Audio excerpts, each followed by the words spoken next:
எல்லாருக்கும் வணக்கம்.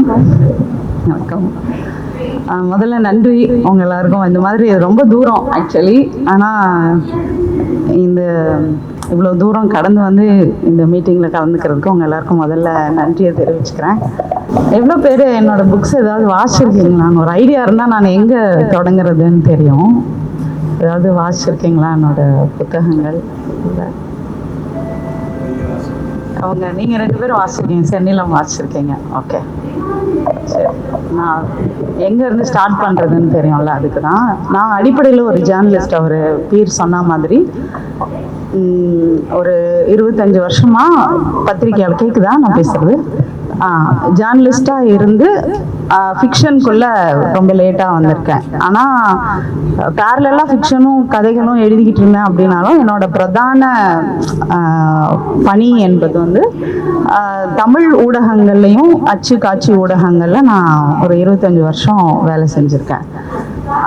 ஜேர்னலிசம் படிச்சுட்டு ப்ராப்பராக அது என்னன்னு தெரிஞ்சுக்கிட்டு நான் ஊடகவியலாளர் ஆனதுனால ஊடக அறத்தோட செயல்படணும் அப்படிங்கிறது எனக்கு ஒரு அடிப்படையாக இருந்தது. அப்புறம் நான் படிக்கிற காலத்திலேயே நாங்கள் நிறைய ஊருக்கு பயணம் செஞ்சு நிறைய மக்களை சந்திச்சு ஒரு களப்பணினா எனக்கு ரொம்ப பிடிக்கும். ஃபீல்டு ஒர்க் ரொம்ப பிடிக்கும். அந்த மாதிரி படிக்கிற காலத்திலேயே வந்து நாங்கள் மாணவர் இதழ்லையுமே கூட அந்த ஃபீல்டு ஒர்க் பண்ணி களப்பணி செஞ்சு எழுதின கட்டுரைகளை நிறைய பப்ளிஷ் பண்ணி வந்ததுனால என்னோட ஜேர்னலிசம் ஒர்க்லேயும் சரி, என்னோட ஃபிக்ஷன் ஒர்க்லேயும் சரி, முழுக்க அந்த அந்த அந்த நம்ம நேரடியாக மக்களை சந்தித்து என்ன நம்ம எடுப்போமோ, உண்மைகளை எடுக்கிறோம்ல அவங்ககிட்ட இருந்து, அந்த கதைகளை தான் வந்து என்னோட ஃபிக்ஷன் அண்ட் நான் ஃபிக்ஷன் ரெண்டுலேயுமே வந்து ரிஃப்ளெக்ட் ஆகுதுன்னு சொல்லலாம். அதில் முக்கியமாக என்னென்னா, நம்ம சமூகத்தில் வந்து, நம்ம இந்திய சமூகத்தில், தமிழ் சமூகத்தில் வந்து அதோட என்ன சொல்ற, அது கான்ஃப்ளிக்ட்ஸால தான் பின்னப்பட்டிருக்கு. ஓகே, முரண்பாடுகள் நிறைந்த ஒரு சமூகம். அது நிறைய வேற்றுமைகளும் வேறுபாடுகளும் அதிகம் உள்ள ஒரு சமூகம். மத ரீதியா, ஜாதி ரீதியா, பாலின ரீதியா ஒரு காம்ப்ளெக்ஸான ஒரு சொசைட்டி நம்மளோடது. ஸோ இங்கே பேசுறதுக்கு நிறைய விஷயம் இருக்கும். இந்த முரண்பாடுகள்னு நான் சொல்லும்போது 2 மனிதர்களுக்கு இடையே இருக்கிற முரண்பாடுங்கிறது ஒன்று. இந்த சமூக சூழல்னால நமக்குள்ளேயே வர்ற முரண்பாடு, தனி மனிதர்களுக்குள்ள இருக்க முரண்பாடு இருக்குல்ல, நாம என்னவா இயங்கணும், என்னமா செயல்படணும் அப்படிங்கிற அந்த முரண்பாடு இருக்குல்ல, அதுவே ஒரு பெரிய என்ன சொல்றது, ஒரு பேசப்பட வேண்டிய ஒரு விஷயம்னு நான் நினைக்கிறேன். அந்த இவ்வளோ காம்ப்ளெக்ஸான ஒரு சொசைட்டில இருந்து நீங்க ஒரு ஜேர்னலிஸ்ட் ஆகுறீங்க, இல்லை ஒரு ரைட்டர் ஆகுறீங்க அப்படின்னா அது நம்ம என்ன சொல்றது, ஒரு போற போக்குல ஒன்றை பண்ண முடியாது. ஏன்னா நீங்க லேயரா இருக்கு. ஒருத்தரை கீழ்மைப்படுத்துறதும் ஒரு என்ன சொல்றது, அந்த கான்ஃப்ளிக்ட்ஸ் இருக்குல்ல, அந்த கிரேடட் இன்இக்வாலிட்டின்னு சொல்லுவார் அம்பேத்கர். வந்து படிநிலைப்படுத்தப்பட்ட சமத்துவமின்மை, அது பாலின ரீதியாகவும் இருக்கலாம். பெண்கள் எல்லாரும் ஒன்னான்னு கேட்டால் பெண்கள் எல்லாரும் நம்ம சமூகத்தில் ஒன்றும் கிடையாது.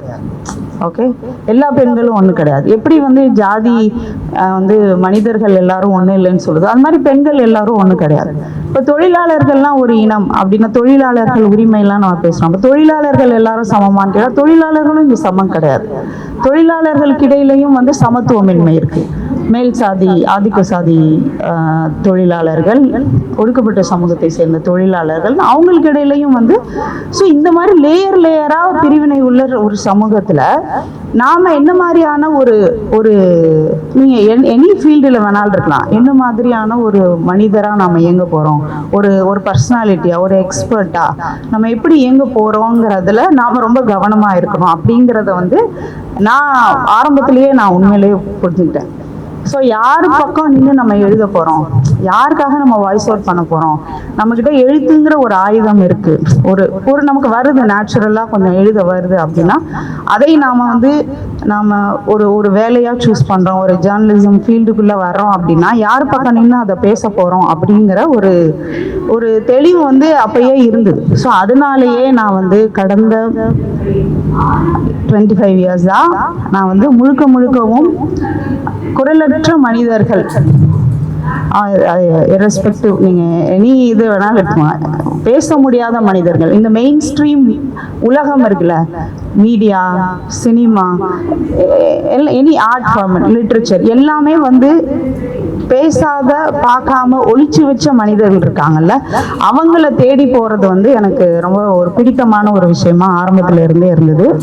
ஸோ என்னோட ஊடக பணியில முழுக்க முழுக்க நான் வந்து பொதுவாக ஜேர்னலிஸ்ட் ஆகுறாங்க அப்படின்னா மெயின் ஸ்ட்ரீம் மீடியாவில் ஒரு பொலிட்டிக்கல் ஜேர்னலிஸ்ட் ஆகணும்னு ரொம்ப விருப்பம் இருக்கும் எல்லாருக்கும். பொலிட்டிக்கல் ஜேர்னலிஸ்ட்னா நீங்கள் இன்னைக்கு இருக்கிற கட்சி சார்ந்த அரசு சார்ந்த விஷயங்களை வந்து எழுதுறதுக்கு, ஒரு பார்ட்டியும் என்ன பண்ணுறாங்க, அதில் இருக்க தலைவர்கள் என்ன பண்ணுறாங்க, அரசியல்வாதிகள் என்ன பண்ணுறாங்க அப்படிங்கிறது தான் வந்து அந்த என்ன சொல்கிறது, மீடியாலேயே நிறைய அந்தந்த பீட்ஸ் இருக்குது. பொலிட்டிக்கல் பீட் இருக்கும், க்ரைம் பீட் இருக்கும், கோர்ட் பீட் இருக்கும், இந்த மாதிரி ஹாஸ்பிட்டல் பீட் இருக்கும். அந்த மாதிரி பீட்ஸ் நிறையா இருக்குமா, அதில் வந்து அந்த கேடரில் வந்து ஹையர் இதில் இருக்கிறது வந்து பொலிட்டிக்கல் பீட் தான்.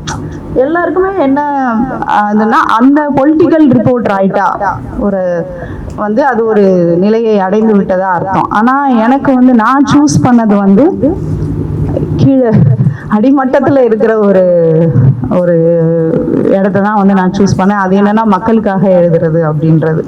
அதுவும் எந்த மக்களுக்கு அப்படின்னா, இந்தியாவில் வந்து 70% வந்து கிராமப்புற மனிதர்கள் தான், கிராமங்களால் ஆனது தான் இந்தியா. நம்மளோட பாப்புலேஷன்ல 70% மக்கள் இன்னைக்கும் கிராமப்புறத்துல தான் இருக்காங்க. ஆனா நீங்க ஊடகங்கள்ல கிராமப்புற மனிதர்கள் சார்ந்து எவ்வளோ பர்சன்டேஜ் நியூஸ் இல்லை ஒரு தலைப்பு செய்தியா வருது அப்படின்னா, நீங்க மெயின் ஸ்ட்ரீம் மீடியால கிராமப்புறம் சார்ந்த ரிப்போர்ட்டிங்கே வந்து இருக்காது.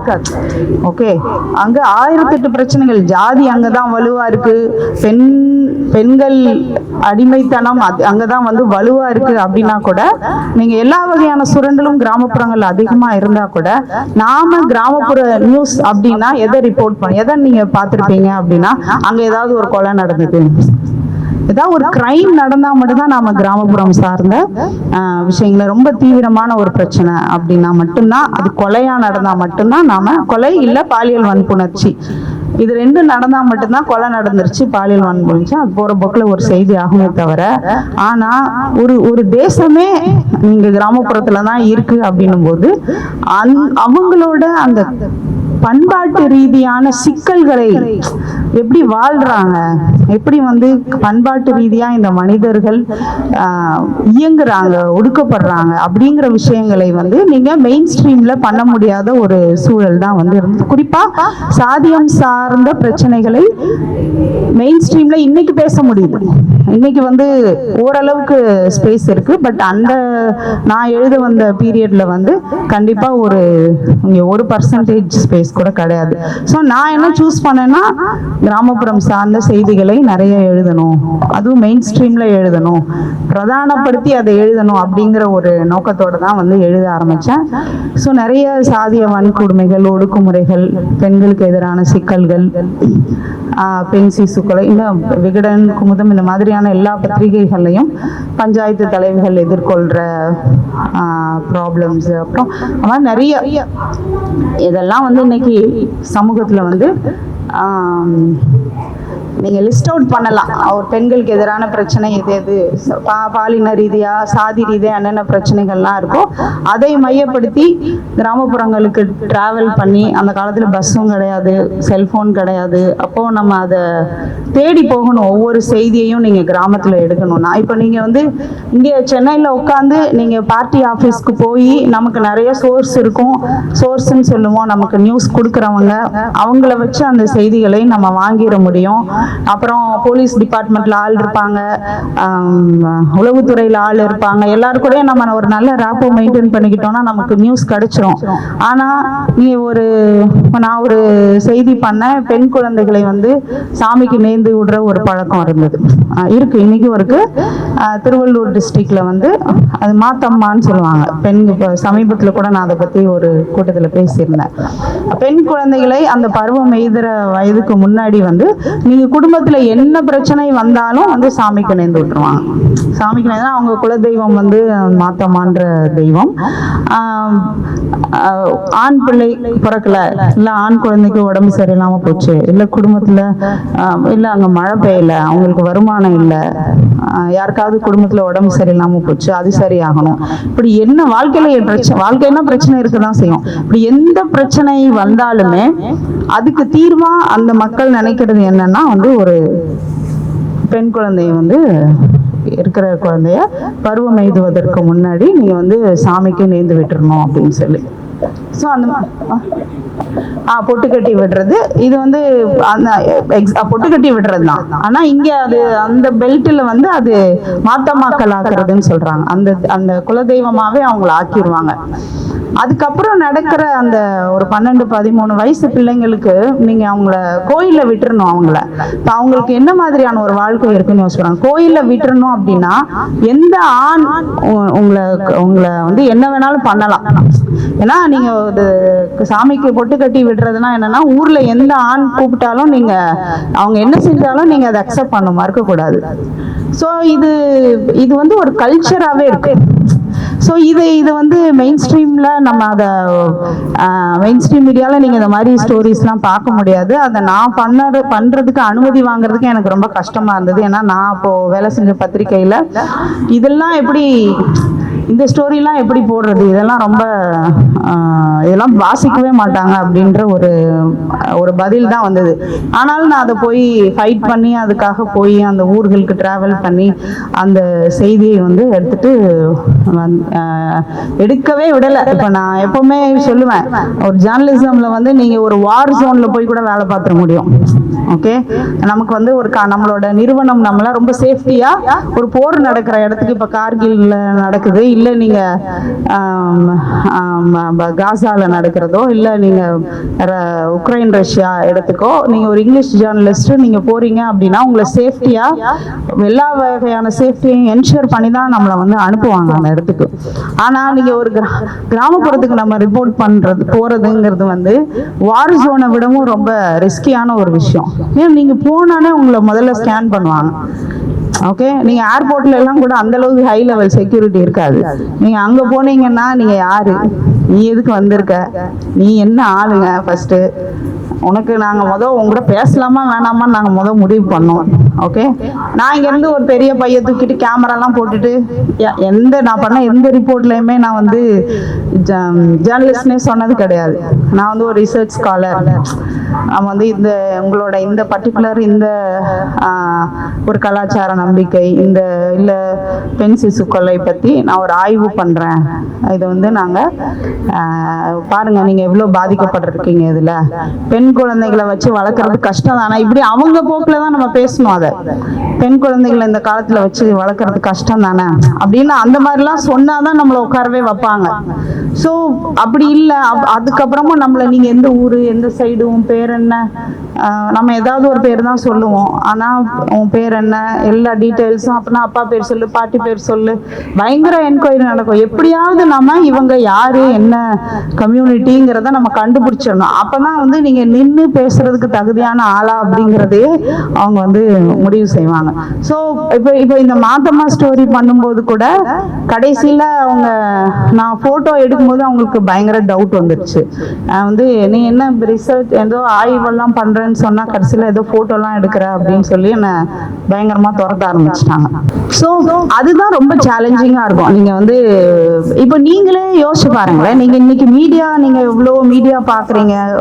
இன்னைக்கு நம்மளை கண்ட்ரோல் பண்றதே மீடியா தான். நம்ம இன்னைக்கு முழு நேரமும் சோசியல் மீடியால இருக்கோம்.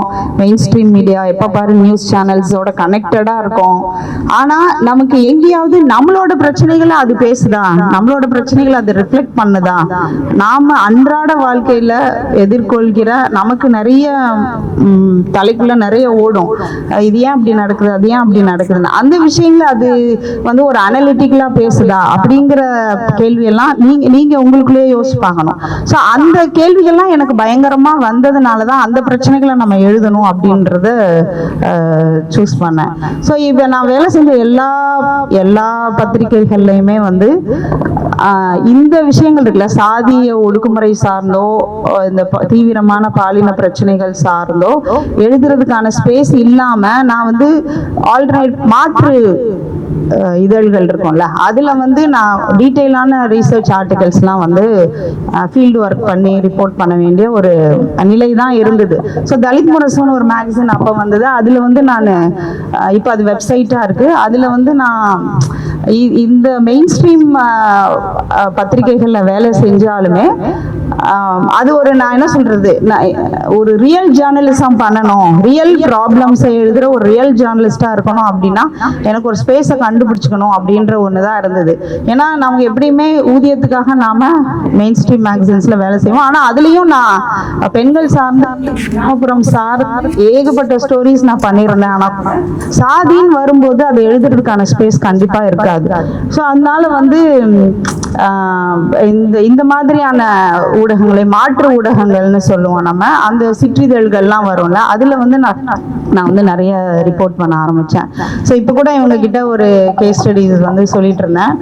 அது ரொம்ப என்ன சொல்கிறது, எனக்கு வந்து ஒரு சனி ஞாயிறு 2 நாள் தான் எனக்கு டைம் இருக்கும். நான் வாரம் ஃபுல்லாக வந்து நான் இந்த விகடனுக்கோ குமுதம்கோ இந்தியா டுடேக்கோ நான் வேலை செஞ்சாலும், சன் டிவி இதுலலாம் வேலை செஞ்சுருக்கேன். பட் ஆனால் என்னோட வீக்கெண்ட்ஸ் வந்து நான் நிறைய ட்ராவல் இந்த மெயின் ஸ்ட்ரீமுக்கு வேலை செய்யும் போதுமே நான் நிறைய ட்ராவல், என்னோட என்ன சொல்றது, இப்போ ஒரு ரைட்டரா ஒரு ஜேர்னலிஸ்டா நம்ம இருக்கோம் அப்படின்னா நாம வந்து நீங்க என்ன வாசிக்கிறீங்க அப்படின்னா பொதுவாக கேட்பாங்கல்ல, நிறைய என்ன வாசிக்கிறீங்கன்னு நீங்க சொல்லுங்க அப்படின்னு சொல்லி. பட் என்னோட கோர் எக்ஸ்பீரியன்ஸுங்கிறது என்னோட ட்ராவல் தான். ஏன்னா நாம வந்து இந்திய சமூகத்துல வந்து நமக்கு டிராவல்னா என்னன்னே தெரியாது. நாம வந்து பயணம் அப்படின்னா டூர் போறதுன்னு நினைச்சுப்போம். நமக்கு வந்து அப்புறம் ரொம்ப க்ளோஸ்டா தான் நம்ம வாழ்றோம். நம்ம வீடு, நம்ம குடும்பம், நம்ம ஜாதி, இதுதான் நம்மளோட ஸ்பேஸா இருக்கு. நம்ம வந்து சிட்டிக்கு வந்ததுக்கு அப்புறம் கொஞ்சம் அந்த பார்டர்லாம் கிராஸ் பண்ணுவோமே தவிர, நீங்க ஊர் பக்கம் இருந்துட்டீங்க அப்படின்னா இதை தாண்டி உங்களுக்கு ஒரு லைஃபே நமக்கு ஒரு தெரியாத மாதிரி ஒரு சூழல் தான் இருக்கும். ஸோ இந்த என்ன சொல்றது, இந்த க்ளோஸ்டு இதுக்குள்ள இருந்து அதை உடைக்கணும் ஓகே அப்படின்னா நாம டிராவல் பண்றதுதான் ஒரே வழி. ஆனா நம்ம ஊர்ல அப்படி ஆண்களே டிராவல் பண்ண மாட்டாங்க. எங்க போவாங்க, ஏதாவது லீவ் கிடைச்சதுன்னா கொடைக்கானல் ஊட்டி அப்படின்னு போறது, ரூம் போடுறது, ஜாலியா இருக்கிறது, அப்படி இல்லை.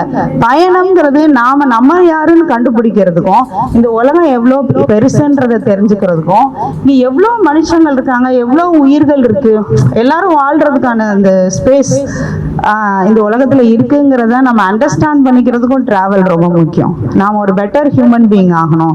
அது என்ன சொல்றது, ஒரு ட்ரெடிஷன் நமக்கு கற்பிக்கப்படுது இல்ல திரும்ப திரும்ப ஒரு விஷயம், அந்த மட்டுமே நம்ம ஃபாலோ பண்ணிட்டு இருக்கிறது வந்து ஒரு மென்டல் ஸ்லேவரி. நாம வந்து மன ரீதியா நமக்கு கற்பிக்கப்பட்ட விஷயங்களுக்கு அடிமையா இருக்கக்கூடாது. அது எதை உடைக்கும்னா 2 விஷயம் உடைக்கும். ஒண்ணு வாசிப்பு, இன்னொன்னு கண்டிப்பா பயணம் செய்யணும். நான் வந்து எப்பவுமே குறிப்பா கல்லூரி மாணவர்கள் கிட்ட பேசும்போது நான் சொல்றது என்னன்னா, நாம பார்க்குற மனிதர்கள் மட்டுமே உலகம் இல்லை. அப்ப நிறைய மனிதர்களை தெரிஞ்சுக்கணும் அப்படின்னா நாம ஒரு என்ன சொல்றது, ஒரு சோஷியல் ட்ரிப்பு போகணும். ஓகே, எங்க போகணும் அப்படின்னா, நீங்க ஏதாவது சும்மா ஒரு விஷயத்த தெரிஞ்சுக்கிறதுக்கு, இப்போ ரீசெண்டா நடந்த ஏதாவது ஒரு பிரச்சனை இருக்குன்னு வச்சுக்கோங்களேன், ஒரு ஆணவ கொலை நடக்குது, இல்ல ஒரு வேங்கை வயல் மாதிரி ஒரு விஷயம் நடக்குது, இல்ல ஒரு பெண்களுக்கு எதிரான ஏதோ ஒரு பிரச்சனை நடக்குது அப்படின்னா நீங்க அந்த ஊருக்கு நம்ம போகணும். ஆக்சுவலி ஒரு மாணவர்களா இருக்கும்போது, நீங்க பொலிட்டிக்கல் சயின்ஸ் மாணவர்கள் இருக்கீங்க, அந்த மாதிரி இப்ப நாங்க ஜேர்னலிசம் படிக்கும்போது அப்படிதான் போனோம். என்ன யாருமே எங்களை தடுத்து நிறுத்த முடியாது. நாங்களா எங்களோட ஓன் இன்ட்ரெஸ்ட் நாங்க செலவு பண்ணி, அப்பெல்லாம் வந்து செலவு பண்றதுக்கு வேற விஷயங்கள்லாம் இருக்காது. பஸ்ஸுக்கு போறதுக்கு, சாப்பாட்டுக்கு, போட்டோகிராஃபி எடுப்போம், அது நெகட்டிவ்ஸ் நம்ம பிரிண்ட் பண்றதுக்கு, போட்டோஸை பிரிண்ட் பண்றதுக்கு மட்டும்தான் அந்த இதை ஸ்பெண்ட் பண்ணுவோமே. லாவிஷா மற்ற விஷயங்களுக்குலாம் ஸ்பெண்ட் பண்றது இல்லை. ஸோ ஸோ இந்த மாதிரி நாம ஒரு சமூகத்தை புரிஞ்சுக்கணும்னு நினைக்கிறவங்க ரொம்ப மக்களை படிக்கணும். மக்கள் இருக்கிற இடங்களுக்கு தான் பயணம் போகணும். நீங்க பயணம் போறது காடு மலை அதெல்லாம் அட்வென்ச்சர் ட்ரிப், ஓகே, இயற்கையோட இருக்கிறது மன அமைதிக்காக போறதுனா வேற. ஆனா இந்த டிராவல் அப்படின்றதோட அர்த்தம் நாம மனிதர்களை தெரியும், எல்லா சாப்பாடையும் சாப்பிடணும், எல்லா தண்ணியையும் குடிக்கணும், எல்லா மனிதர்களோட உணர்வுகளையும் கதைகளையும் நாம கேட்டு தெரிஞ்சுக்கணும்னு. ஸோ என்னோட strength as a journalist and ரைட்டரா நான் என்ன நினைக்கிறேன் அப்படின்னா அந்த டிராவல் தான். வாசிப்புங்கிறது எனக்கு ரொம்ப பின்னாடி தான் எனக்கு அந்த ஏன்னா உங்களுக்கு வாசிக்கிறதுக்கு நீங்க முதல் உட்காரணும்ல ஒரு இடத்துல. அப்படி இல்லாம நான் நிறைய போயிட்டே இருந்தேன். காலையில எப்படின்னா காலையில பஸ் ஸ்டாண்டுக்கு வந்தேன்னா முதல் பஸ் எந்த பஸ் கிளம்புமோ அந்த பஸ்ல ஏறி அது எங்க நிக்குமோ அங்க போயிடுவோம். இல்ல இடையில ஏதாவது ஒரு ஊர்ல இறங்குறது.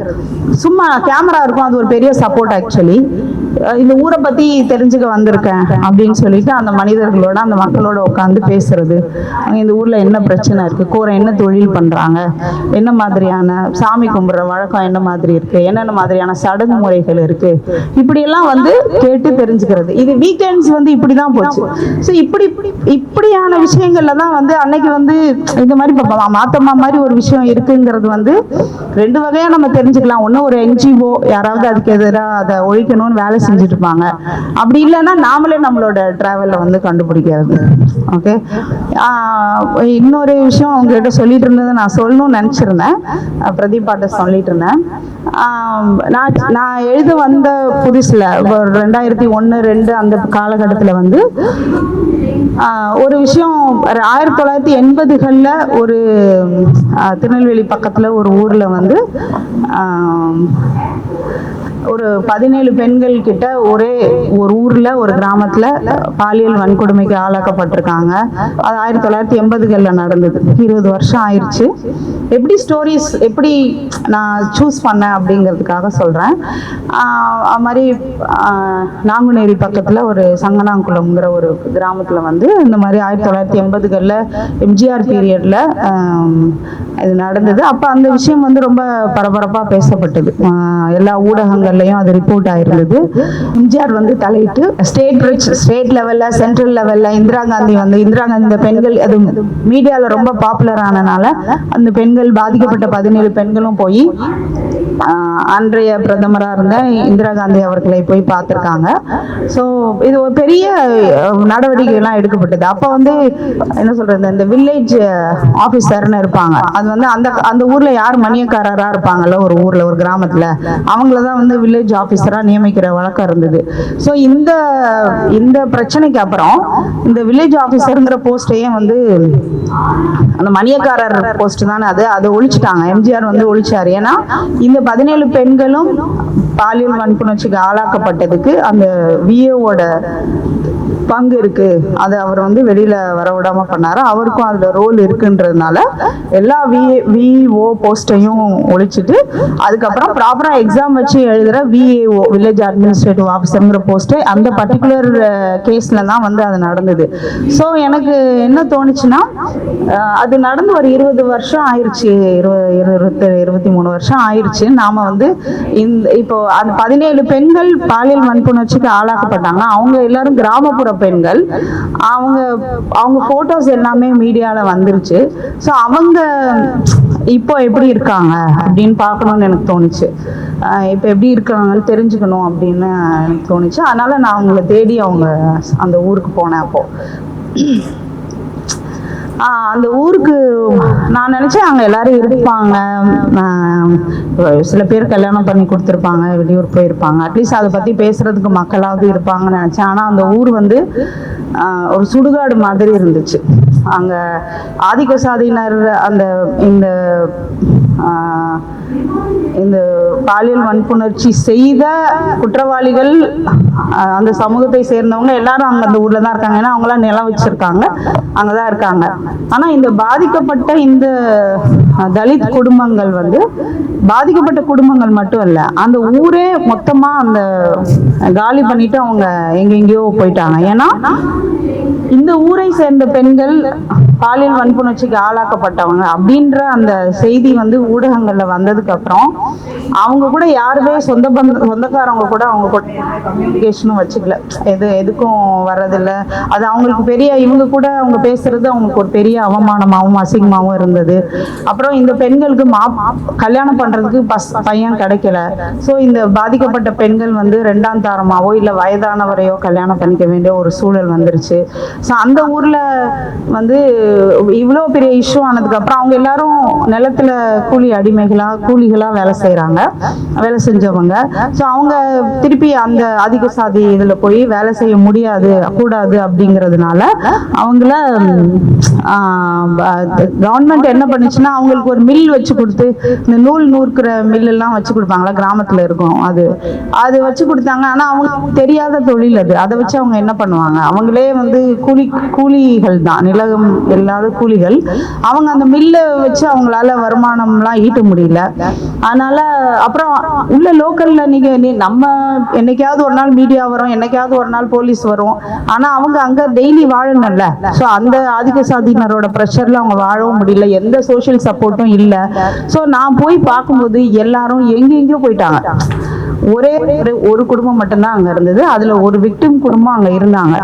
ஸோ அவங்கள பார்த்து நான் எப்படி ஒரு அந்த பகுதியில் அந்த ஒரு வீடு மட்டும்தான் இருக்கு, அவங்க மட்டும்தான் இருக்காங்க, அவங்க வெளியேறாம இருக்காங்க. ஸோ அப்புறம் அவங்க கிட்ட நான் கேட்டப்போ அவங்க இதுக்காக வந்திருக்கேன்னு சொன்னேன்னா அவங்களுக்கு அந்த இன்சிடென்ட், அந்த கொடுமை நடக்கும்போது அவங்க ரொம்ப சின்ன பொண்ணு. இப்போ அவங்க என்ன பண்றது, அவங்களுக்கு வழி இல்லாம அவங்க அக்கா ஹஸ்பண்டே வந்து கல்யாணம் பண்ணிக்கிட்டாங்க. வேற யாரும் அவங்கள கல்யாணம் பண்ணிக்க தயாரா இல்லாததுனால அவங்க அக்கா ஹஸ்பண்டே கல்யாணம் பண்ணிக்கிட்டாங்க. ஸோ அவங்க ரொம்ப நேரம் அழுதாங்க. நான் போய் அவங்க கிட்ட, நான் இதுக்காக தான் அவங்க கிட்ட இதை பேச வந்திருக்கேன்னு சொன்னேன்னா, அவங்க அதுல இருந்து 20 வருஷத்துக்கு அப்புறம் நம்ம நினைக்கிறோம்ல பிரச்சனைகளை நம்ம நியூஸ்ல பாக்குறோம், அதுக்கப்புறம் நம்ம வேற நியூஸ்க்கு போயிடுறோம், ஆனா நம்ம கடந்து வந்துடுறோம். பட் இந்த விக்டிம்ஸ் இருக்காங்கல்ல, அவங்க லைஃப் லாங் அந்த டிராமாவோட வாழ்றாங்கிறது எனக்கு அங்கதான் புரிஞ்சுது. ஒரு 20 வருஷம் கழிச்சு நான் போய் உட்கார்ந்து இதை பேச ஆரம்பிக்கும் போது அவங்க ஒரு மணி நேரத்துக்கிட்ட அவங்க அழுதுட்டே இருந்தாங்க. ஸோ எனக்கு இதுதான் லெசன். ஓகே, நம்ம இன்னைக்கு வரைக்குமே நம்ம ஒரு சாதி ரீதியாவோ பாலின ரீதியாவோ ஒடுக்கப்படுற ஒரு இன்சிடென்ட்டை நம்ம எழுத போறோம்னா, இது இன்னைக்கு இவங்க எவ்வளவு நாளைக்கு இந்த ட்ராமாவை கேரி பண்ண போறாங்க அப்படின்ற ஒரு கேள்வி வரும். ஆஃப்லைன் எனக்கு என்ன புரிஞ்சதுன்னா, நாம அங்கங்கே விட்டுட்டு வந்துடுறோம் எல்லா பிரச்சனையும். அப்ப நானே கூட அதை பத்தி ஒரு செய்தி எழுதினேன். அதுக்கப்புறம் அது அவ்வளவுதான். இன்னும் எங்க போயிட்டாங்க எல்லாரும் அப்படின்னு சொல்லி அவங்க கிட்ட கேட்டப்போ அவங்க எல்லாரும் எங்கெங்கயோ பஞ்சம் பிழைக்க போயிட்டாங்க அப்படின்னு சொல்லி சொன்னாங்க. ஸோ சில ஊர்களோட பேரை அவங்க சொன்னதை வச்சு நான் அந்த இடத்துக்கும் போய் தேடினேன், இன்னும் சில பேரை நம்ம மீட் பண்ணலாம் அப்படின்னு சொல்லி. ஆனா என்னால அவங்கள ட்ரேஸ் பண்ண முடியல. ஸோ நான் சுடுகாடாய் சங்கனம், ஜாதியற்றவர்களின் குரல் புக்ல அந்த கட்டுரை இருக்கும். சுடுகாடாய் சங்கனாங்குளம் அப்படின்னு சொல்லி ஒரு கட்டுரை ஒன்று எழுதினேன். அது எனக்கு என்ன கற்றுக் கொடுத்துச்சு அப்படின்னா, ஒரு செய்திங்கிறது நம்ம எழுதி முடிச்சிடறோம், ஆனா அது அங்க முடியறது இல்லை. நம்ம எல்லா செய்தியுமே, இன்னைக்கு நடக்கிற எல்லா பிரச்சனைகளையுமே நாம அங்கங்கேயே அப்படியே விட்டுறோம். குறிப்பா இந்த விக்டிம்ஸ்க்கு நம்ம சமூகத்துல டெய்லி நீங்க எனி டேட்டா, உங்களுக்கு அந்த டேட்டாலாம் தெரியுமா தெரியல, நேஷனல் கிரைம் ரெக்கார்ட்ஸ் பியூரோல ஆரம்பிச்சு ஏகப்பட்ட நம்ம நாட்டில் நடக்கிற சாதிய வன்கொடுமைகள், பாலின வன்கொடுமைகள் தொடர்பா ஏகப்பட்ட டேட்டா அரசு நிறுவனங்களே வெளியிடுறாங்க. இப்போ நீங்க அந்த கேசஸ்லாம் நம்ம எடுத்து பார்த்தோம், ரொம்ப தீவிரமா நடந்த பிரச்சனைகளா இருக்கலாம். அது இல்லாம இப்ப வேங்கை வயல் மாதிரியான பிரச்சனை, வேங்கை வயல் கூட என்னாச்சு, வேங்கை வயல் இஷ்யூ உங்க எல்லாருக்கும் தெரிஞ்சிருக்கும்ல, குடிநீர்ல மலத்தை கலந்தாங்க. இப்ப அந்த பிரச்சனையை நாம ரிப்போர்ட் பண்றோம், இது பெரிய சமூக அநீதி அப்படின்னு சொல்லிலாம் நம்ம பேசுறோம். ஆனா அவங்களுக்கு சைக்கலாஜிக்கலா எவ்வளவு பெரிய ட்ராமா அது. இப்போ நம்ம வந்து காலில் வந்து ஒரு ரோட்டில் போகும்போது ஒரு இதை மிதிச்சிட்டோம் அப்படின்னா நமக்கு வந்து அது வந்து எவ்வளோ தடவை கழுவுனாலும் நம்ம கூட அது இருக்கிற மாதிரி ஒரு ஃபீலிங் இருக்கும்.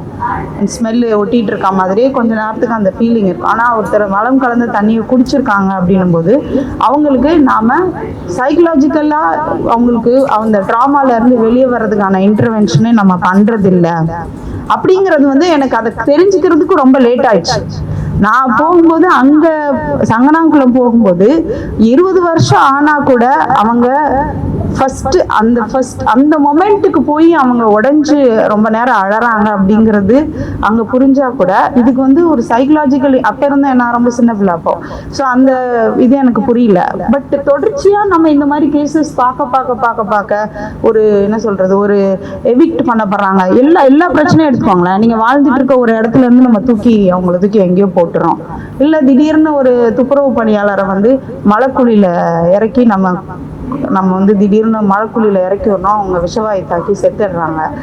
இப்போ இந்த மாதிரி டெய்லி நடந்துக்கிட்டே இருக்கு. அப்போ இவங்களுக்குலாம் என்ன, நம்ம வந்து இன்னைக்கு ஸ்ட்ரெஸ்ஸு டிப்ரெஷன் தூக்கம் வரலன்னு நம்ம நார்மலாக இருக்கிற எல்லாருமே வந்து சொல்லிக்கிறோம்.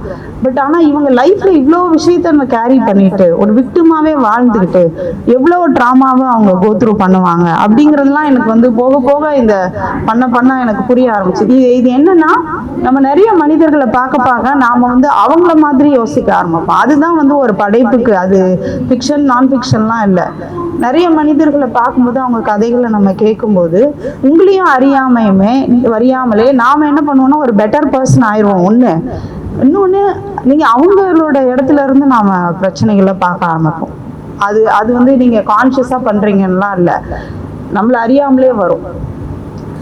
நீங்கள் என்ன சொல்ற ஒரு ஒரு ஒரு ஒரு அற உணர்வுன்னு சொல்றோம்ல, அது வந்து நமக்குள்ள ஒரு ஜெனியூனா நமக்குள்ள அது நேச்சுரலா ஆர்கானிக்கா வந்துடும் அப்படின்னு நான் நினைக்கிறேன்.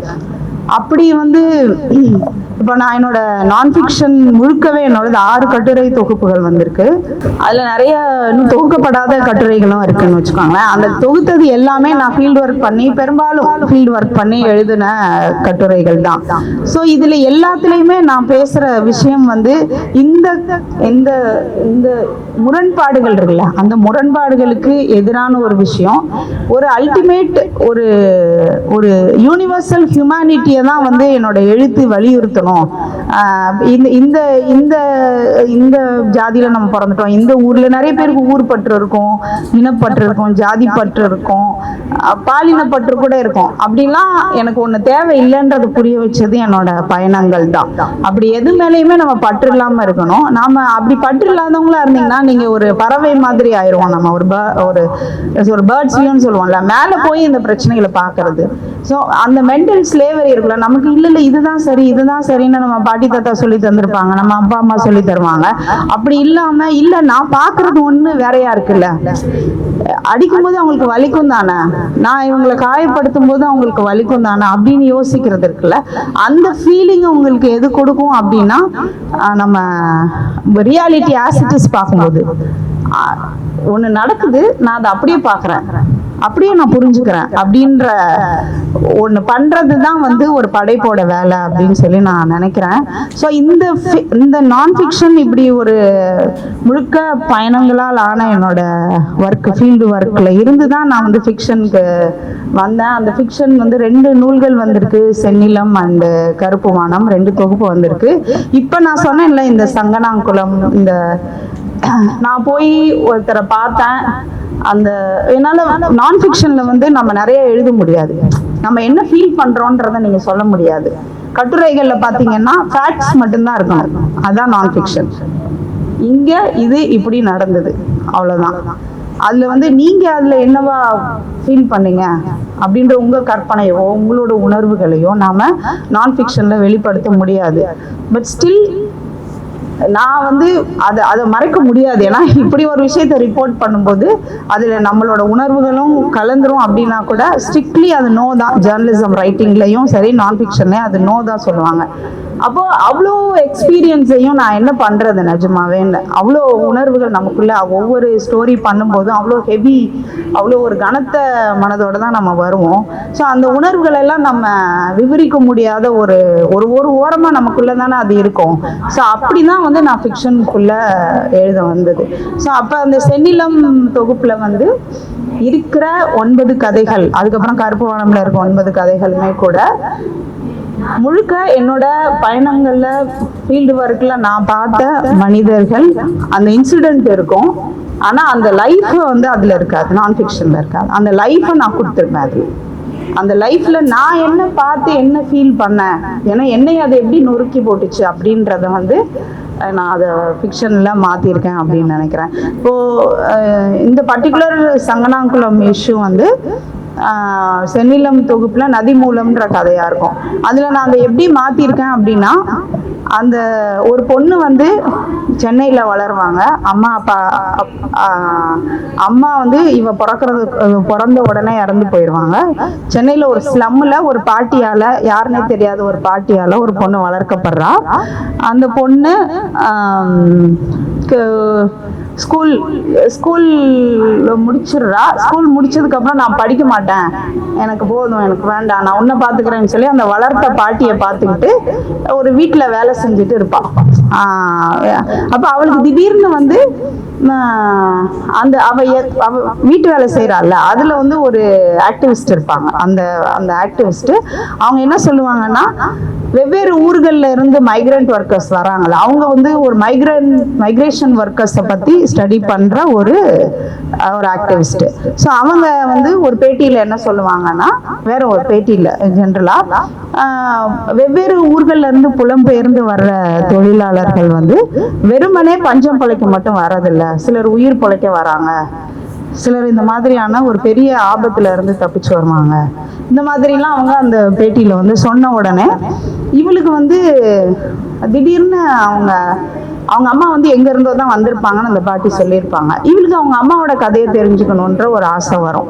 அப்ப அந்த வீட்டுல வேலை செய்யற அந்த ஆக்டிவிஸ்ட் கிட்ட அவ கேட்பா, எனக்கு எங்க அம்மாவை பத்தியும் தெரிஞ்சுக்கணும், எங்க அம்மா கூட எங்கேயோ இருந்து இந்த ஊருக்கு வந்தவங்க தான், அவங்க வரும்போதே வந்து நான் வயிற்றுல இருக்கும்போது தான் வந்திருக்காங்க, பிரெக்னெண்டா தான் வந்திருக்காங்க, நான் பிறந்து கொஞ்ச நாள்ல செத்து போயிட்டாங்க, ஸோ எனக்கு அவங்க கதையை தெரிஞ்சுக்கணும் அப்படின்னு சொல்லுவா. அப்புறம் ஏதாவது ஒரு க்ளூ வேணும், ஏதாவது ஒரு க்ளூ இருந்தா தானே அவங்களை கண்டுபிடிக்க முடியும். ஸோ அவங்க உங்க ஏரியால போய் கேளு, வயசானவங்கள்ட்ட கேளு, உங்க பாட்டி வயசுல இருக்கிறவங்கள்ட்ட கேளு, என்ன உங்க அம்மாவை பத்தி ஏதாவது ஒரு அடையாளம் தெரிஞ்சுதா, ஏதாவது ஒரு பகுதியை சேர்ந்தவங்க இந்த ஏதாவது ஒன்று சொல்லி ஷேர் பண்ணியிருப்பாங்கல்ல, அப்படி போய் நீ கேட்டுட்டு வா. ஏன்னா இவங்களுக்கும் அந்த ஆக்டிவிஸ்டுக்கும் கியூரியஸ் ஆயிரும், ஒரு கேஸ்ல அது. ஸோ அதனால அவங்க இந்த பொண்ணோட ஸ்டோரி எடுக்கலாம் அப்படின்னு அவங்களுக்கு தோணும். ஸோ அவங்களும் வந்து ரொம்ப இன்ட்ரெஸ்டடா இருப்பாங்க. ஆனா இவ போய் கேட்பா, ஊரெல்லாம் அவங்க பாட்டிகிட்ட கேட்பா. அவங்க பாட்டி ரொம்ப டென்ஷன் ஆயிடுவாங்க, நீ இதெல்லாம் உனக்கு தேவையில்லாத வேலை, நீ வந்து ஒழுங்கா உன்னை கல்யாணம் பண்ணி கொடுக்க போறேன், நீ படிக்கவும் மாட்டேங்கிற, உன்னை கல்யாணம் பண்ணி கொடுக்க போறேன், நீ பேசாம இரு அப்படின்னு சொல்லுவாங்க. ஆனா இவளுக்கு அது ரொம்ப பாதர் பண்ண ஆரம்பிச்சிடும். எங்க அம்மா யாருன்னு, எங்க அம்மா எங்க இருந்து வந்தாங்க, எதுக்கு வந்தாங்கன்னு எனக்கு தெரிஞ்சுக்கணும்னு இவளுக்கு ரொம்ப உள்ளுக்குள்ள ஒரு இது வந்துடும். அப்ப அவ வந்து ஒரு அப்படி கேட்கும்போது வேற ஊர்ல இருந்து கல்யாணம் பண்ணி ஒரு பொண்ணு அங்க வந்திருப்பா. ஸோ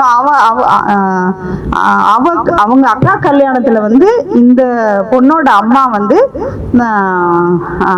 இருந்திருப்பாங்க, அந்த கல்யாணம் நடக்கும்போது அவங்க இருந்திருப்பாங்க. ஸோ அவங்க ஒரு க்ளூ கொடுப்பாங்க. அந்த க்ளூவை வச்சு அவ வந்து திருநெல்வேலி பக்கம், அவங்க அம்மா வந்து திருநெல்வேலி சைடு அப்படின்றத புரிஞ்சுக்குவாங்க. அப்ப இந்த பாட்டியும் சொல்லும், ஒரு தடவை ஓட்டுக்காக இது பண்ண வரும்போது வந்து முத்துக்குளம்ன்ற ஊரை வந்து அவங்க அம்மா சொன்னா, நீங்க எந்த ஊருன்னு கேட்டப்போ அந்த பாட்டி உள்ள இருக்கும். அப்ப அவங்க அம்மா சொல்றது காதல் வந்து அது அவங்களுக்கு ஞாபகம் வந்துடும். ஸோ அப்ப முத்துக்குளம் திருநெல்வேலி அப்படின்ற 2 அடையாளத்தை மட்டும் வச்சு நாம தேடி போகலாம் அப்படின்னு சொல்லி அவளும் அந்த ஆக்டிவிஸ்டும் வந்து கிளம்புவாங்க. ஸோ அந்த ஒரு அவ்வளோ நாள் கழிச்சு எங்க அந்த ஸ்டோரியோட நாட் எங்க கிடைச்சதுன்னா, நான் தேடி போனேன்ல, அதுதான் அதோட நாட். எனக்கு தோணுச்சுல்ல, இந்த பெண்கள் எப்படி இருப்பாங்க, அந்த விக்டிம்ஸ் வந்து அந்த 17 பெண்களோட நிலைமை என்னாச்சுன்னு எனக்கு ஒரு ஸ்பார்க் வந்தது இல்லை. அதுதான் வந்து நான் இந்த பொண்ணு தேடி போறதா நான் வச்சிருப்பேன். நான் அப்படிதான் ஊர் ஊரா இவங்க சொன்ன ஊர் பேரெல்லாம் வச்சு நான் பல தூத்துக்குடிக்கு போனேன், திருநெல்வேலி சைடில் போய் தேடினேன், தூத்துக்குடிக்கு போனேன், கன்னியாகுமரி சைடில் ஒரு ஊர் இருக்குன்னு சொன்னாங்க. எனக்கு இருந்த குறைஞ்ச அவகாசத்தில் நான் சில ஊர்களில் போய் பார்த்தேன். ஆனால் அவங்க அங்கே யாரும் சொந்தக்காரங்க வீட்டுக்கு போகலை. அவங்க வந்து பஞ்சம் பிழைக்க போயிருக்காங்க. ஏதாவது ஒரு வேலை செஞ்சுட்டு அங்கேருந்து மூவ் ஆயிடுவாங்க. அப்படின்னும் போது என்னால் அவங்கள கண்டுபிடிக்க முடியல. ஸோ எனக்கு அந்த ஸ்டோரிக்கான நாட் வந்து இதுதான், ஒரு பொண்ணு தேடி போறான் அவங்க அம்மாவை அப்படின்னு சொல்லி. ஸோ அங்க போனதுக்கு அப்புறம் இங்க ரியலா என்ன நடந்ததோ அந்த விஷயங்கள்லாம் நான் அந்த ஸ்டோரியில வச்சிருப்பேன். அவங்க அம்மாவோட ஸ்டோரியா அந்த பொண்ணு ஐடென்டிஃபை பண்றது. ஏன்னா அதுல பாதிக்கப்பட்ட பெண்கள்ல பிரெக்னென்ட் ஆனவங்க இருப்பாங்க. ஸோ அவங்களுக்கு குழந்தை பிறந்ததுன்னா அது எவ்வளவு கோத்ரூ பண்ணும் அப்படின்ற கேள்வியெல்லாம் இருக்குல்ல. ஸோ அந்த மாதிரி ஒன்று ஐடென்டிஃபை பண்ணி நான் என்ன அந்த ஸ்டோரி மூலமா ஒரு ஜேர்னலிஸ்டாகவும் நான் என் ஸ்டோரியில் இயங்குவேன்.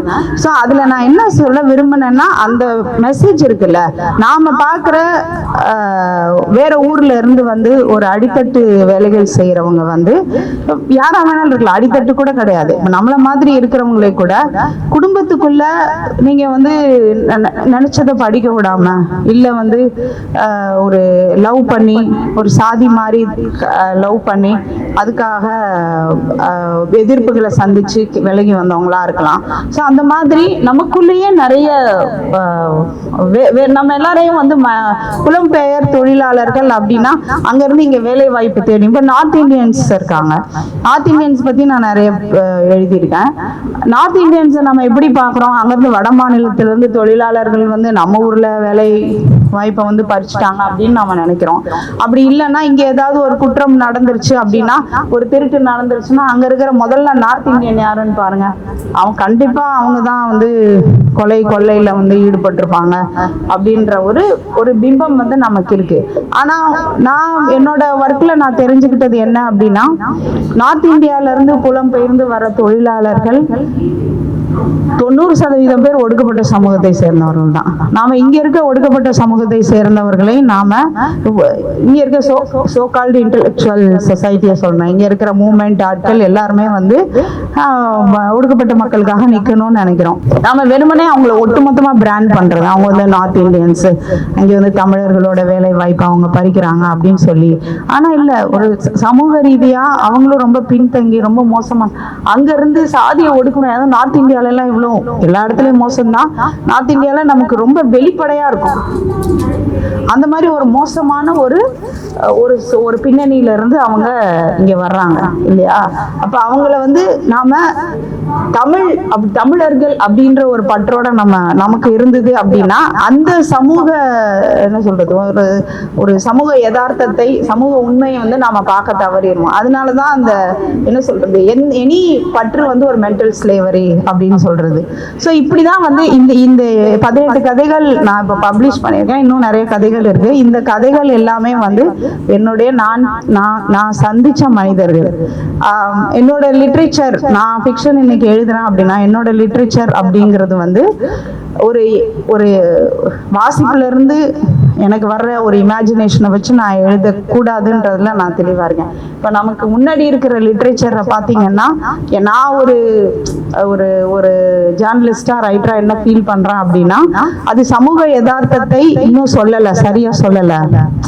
இன்னும் ஒன்று ரத்தமும் சதையுமா அந்த பிரச்சனைகளே நிறைய கேப்ஸ் இருக்கு அப்படின்னு சொல்லி நான் பார்க்குறேன். ஸோ அந்த கேப்ஸை வந்து நம்ம எப்படி ஒரு குடும்ப அமைப்புக்குள்ள பெண்கள் எப்படி இருக்காங்க அப்படின்னு எனக்கு சொல்லணும்னு இருக்கு. அது வந்து இந்த குடும்பம் அந்த குடும்பம் அப்படின்னு இல்லை, குடும்ப அமைப்புக்குள்ள சாதியோட விழுமியங்களோட அந்த வேல்யூ சிஸ்டம்ல பெண்கள் பயங்கரமான பிரச்சனைகளை எதிர்கொள்றாங்க. ஸோ என்னோட குலச்சிங்க காவுன்ற ஒரு கதையில வந்து நான் ஒரு ஆதிக்க சாதி குடும்பத்துக்குள்ள நடக்கிற எப்படி ஒரு ஆணை காப்பாற்றுவதற்காக ஒரு பெண்ணை பலி கொடுக்குறாங்க அப்படிங்கிற மாதிரி, பெற்ற மகளை மகன் செஞ்ச ஒரு குற்றம் செஞ்சிருவான், அவன் ஜெயிலுக்கு போக போறான், அவனை காப்பாத்துறதுக்கு பெற்ற மகளை எப்படி வந்து பலி கொடுக்குறாங்க, அந்த சொந்த அப்பா அம்மா எப்படி முடிவு எடுக்கிறாங்க அப்படிங்கிற ஒரு கதை. அப்ப அந்த கதை எழுதினப்போ எப்படி வந்து ஒரு அந்த சமூக அவங்களா அந்த சமூகம்னு நினைச்சுக்கிட்டு ஒரு ரீடர் வந்து எனக்கு வயசானவங்க ஒரு 70 வயசு லேடி வந்து எனக்கு ஃபோன் பண்ணி கேட்டாங்க, எப்படி நீங்க வந்து அப்படியே எப்படி எங்க வீட்டுல எப்படி நடக்குமோ அதை பார்த்து எழுந்த மாதிரி நீங்க எப்படி எழுதியிருக்கீங்க அப்படின்னு சொல்லி அதான் சொன்னேன். என்ன சொல்றது, ஒருத்தர் இப்ப நம்ம சொல்லிக்கிறோம்ல, இவங்க கதையை இவங்க தான் எழுத முடியும். அது அது அது ரொம்ப சேஃபா இருக்கு. இப்போ நீங்க வந்து நிறைய நிலப்பரப்பு சார்ந்து சொல்லுவாங்க, கரிசல் பூமினா சில கதைகளை இவங்க தான் எழுத முடியும். சென்னைனா சென்னை கதைகளை வந்து சில பேர் தான் எழுத முடியும் அப்படின்லாம் வந்து நாம நினைச்சுக்கிறோம்ல. அப்படி இல்ல, உலகத்துல வந்து சயின்ஸ் ஃபிக்ஷன்லாம் எப்படி எழுதலாம், எப்படி வந்து ஒரு நீங்க வேற கிரகத்துக்கு போறத பத்தியும் வேற உலகங்களுக்கு போற அந்த டைமென்ஷன்ஸை தாண்டி போற கதைகளையும் எப்படி எழுதுறாங்க, எப்படி எடுக்கிறாங்க. அப்ப அவங்க என்ன அதை எக்ஸ்பீரியன்ஸ் பண்ணாங்களா? இல்ல. அப்ப நீங்க வந்து அதையே நம்மளால புரிஞ்சுக்க முடியும். ஒரு ஏலியன் எப்படி இருக்கும்னு ஒருத்தரனால சொல்ல முடியும் போது, நம்ம கூட வாழ்ற மனிதர்களோட வந்து அப்படி ஒன்றும் இந்திய சமூகத்துல வந்து பெரிய கலாச்சாரம் பிரச்சனை, கலாச்சார டிஃபரன்ஸ் எல்லாம் ஒண்ணும் கிடையாது. ரெண்டு சாதி கடையில இருக்கிறது பெரிய கலாச்சார டிஃபரன்ஸ் கிடையாது. ஆனா இவங்க அதை திருப்பி அப்படி சொல்லுவாங்க, எங்கதை நீங்க புரிஞ்சுக்க முடியாது, உங்கதை அதை புரிஞ்சுக்க முடியாது, அதனால நீங்க உங்க லிட்ரேச்சரை எழுதுங்க, நாங்க ஏன் அதை உடைக்கிறது தான் நான் ரொம்ப முக்கியம்னு நினைக்கிறேன். அதை தான் நான் செய்யணும்னு நினைக்கிறேன் நிஜமாவே. ஏன்னா அது பொய் ஆக்சுவலி. அது ஏன்னா ரெண்டு என்ன சொல்றது, பிளாக் ஒயிட்ன்றது ரெண்டு இனம். ஆனா இந்தியால வந்து குறிப்பா தென் மாநிலங்கள்ல நீங்க இருக்கிறது ஒரே இனம் தான். இங்க என்ன சொல்லுவாங்கன்னா எல்லா சாதியும் நாங்க தனித்தனி இனம்னு சொல்லுவாங்க. அது பொய் இல்ல, ஒரு மரபணு ரீதியா அது தப்பு. அது ஒரு அது உண்மை இல்லாத ஒரு விஷயம். மரபணு ரீதியா நம்ம எல்லாருக்கும் எல்லா சாதிகளுக்கும் ஒரே மரபணு தான். சோ இந்த உண்மையை வந்து நீங்க மறுதளிக்கிற மாதிரி எங்க கல்ச்சரை நீங்க புரிஞ்சுக்க முடியாது. எங்களுக்கு இந்த மாதிரி என்ன ஒரு குலதெய்வம் இருக்கும், இங்க ஒரு குலதெய்வம் இருக்கும், நீங்க இங்க வந்து இந்த பக்கம் வலது பக்கம் வச்சீங்கன்னா இவங்க இடது பக்கம் வைப்பாங்க. ஓகே, இந்த பக்கம் பொங்க வைப்போம் நாங்க. இப்படி எல்லாம் நீங்க யோசிச்சு பாத்தீங்கன்னா எல்லாம் சின்ன டிஃபரன்சஸ் தான். ஆனா எங்க இதை நீங்க புரிஞ்சுக்க முடியாது. எங்க சாப்பாடு இன்னைக்கு வந்து நீங்க லிசிக்கி சைனால இருக்கிற ஒரு பொண்ணு போடுற சமையல்லாம் நம்ம ஊர்ல சமைச்சுக்கிட்டு இருக்கோம். நீங்க ஒரு காலத்துல என்ன சொல்லிட்டு இருந்தாங்க, 10 வருஷத்துக்கு முன்னாடி வரைக்கும் செட்டிநாடு சமையல்லாம் எல்லாரும் பண்ணிட முடியாது. ஓகே, திருநெல்வேலி பக்கம்னா இப்படிதான் நாங்க வைப்போம், அதை எல்லாருக்கும் எல்லாம் வராது அப்படிலாம் சொல்லிட்டு இருந்தாங்க. இன்னைக்கு எல்லா கொரியன் ஃபுட் எல்லாமே நம்ம செஞ்சு சாப்பிடுறோம் வீட்டுல, அப்படிதானே? சோ இது வந்து ஒரு திருப்பி என்னன்னா ரைட்டர்ஸும் லிட்ரேச்சர்லயும் என்ன பண்ணிட்டு இருக்காங்க அப்படின்னா, நீங்க இதை புரிஞ்சுக்கிறது எங்களுக்கு கஷ்டம்.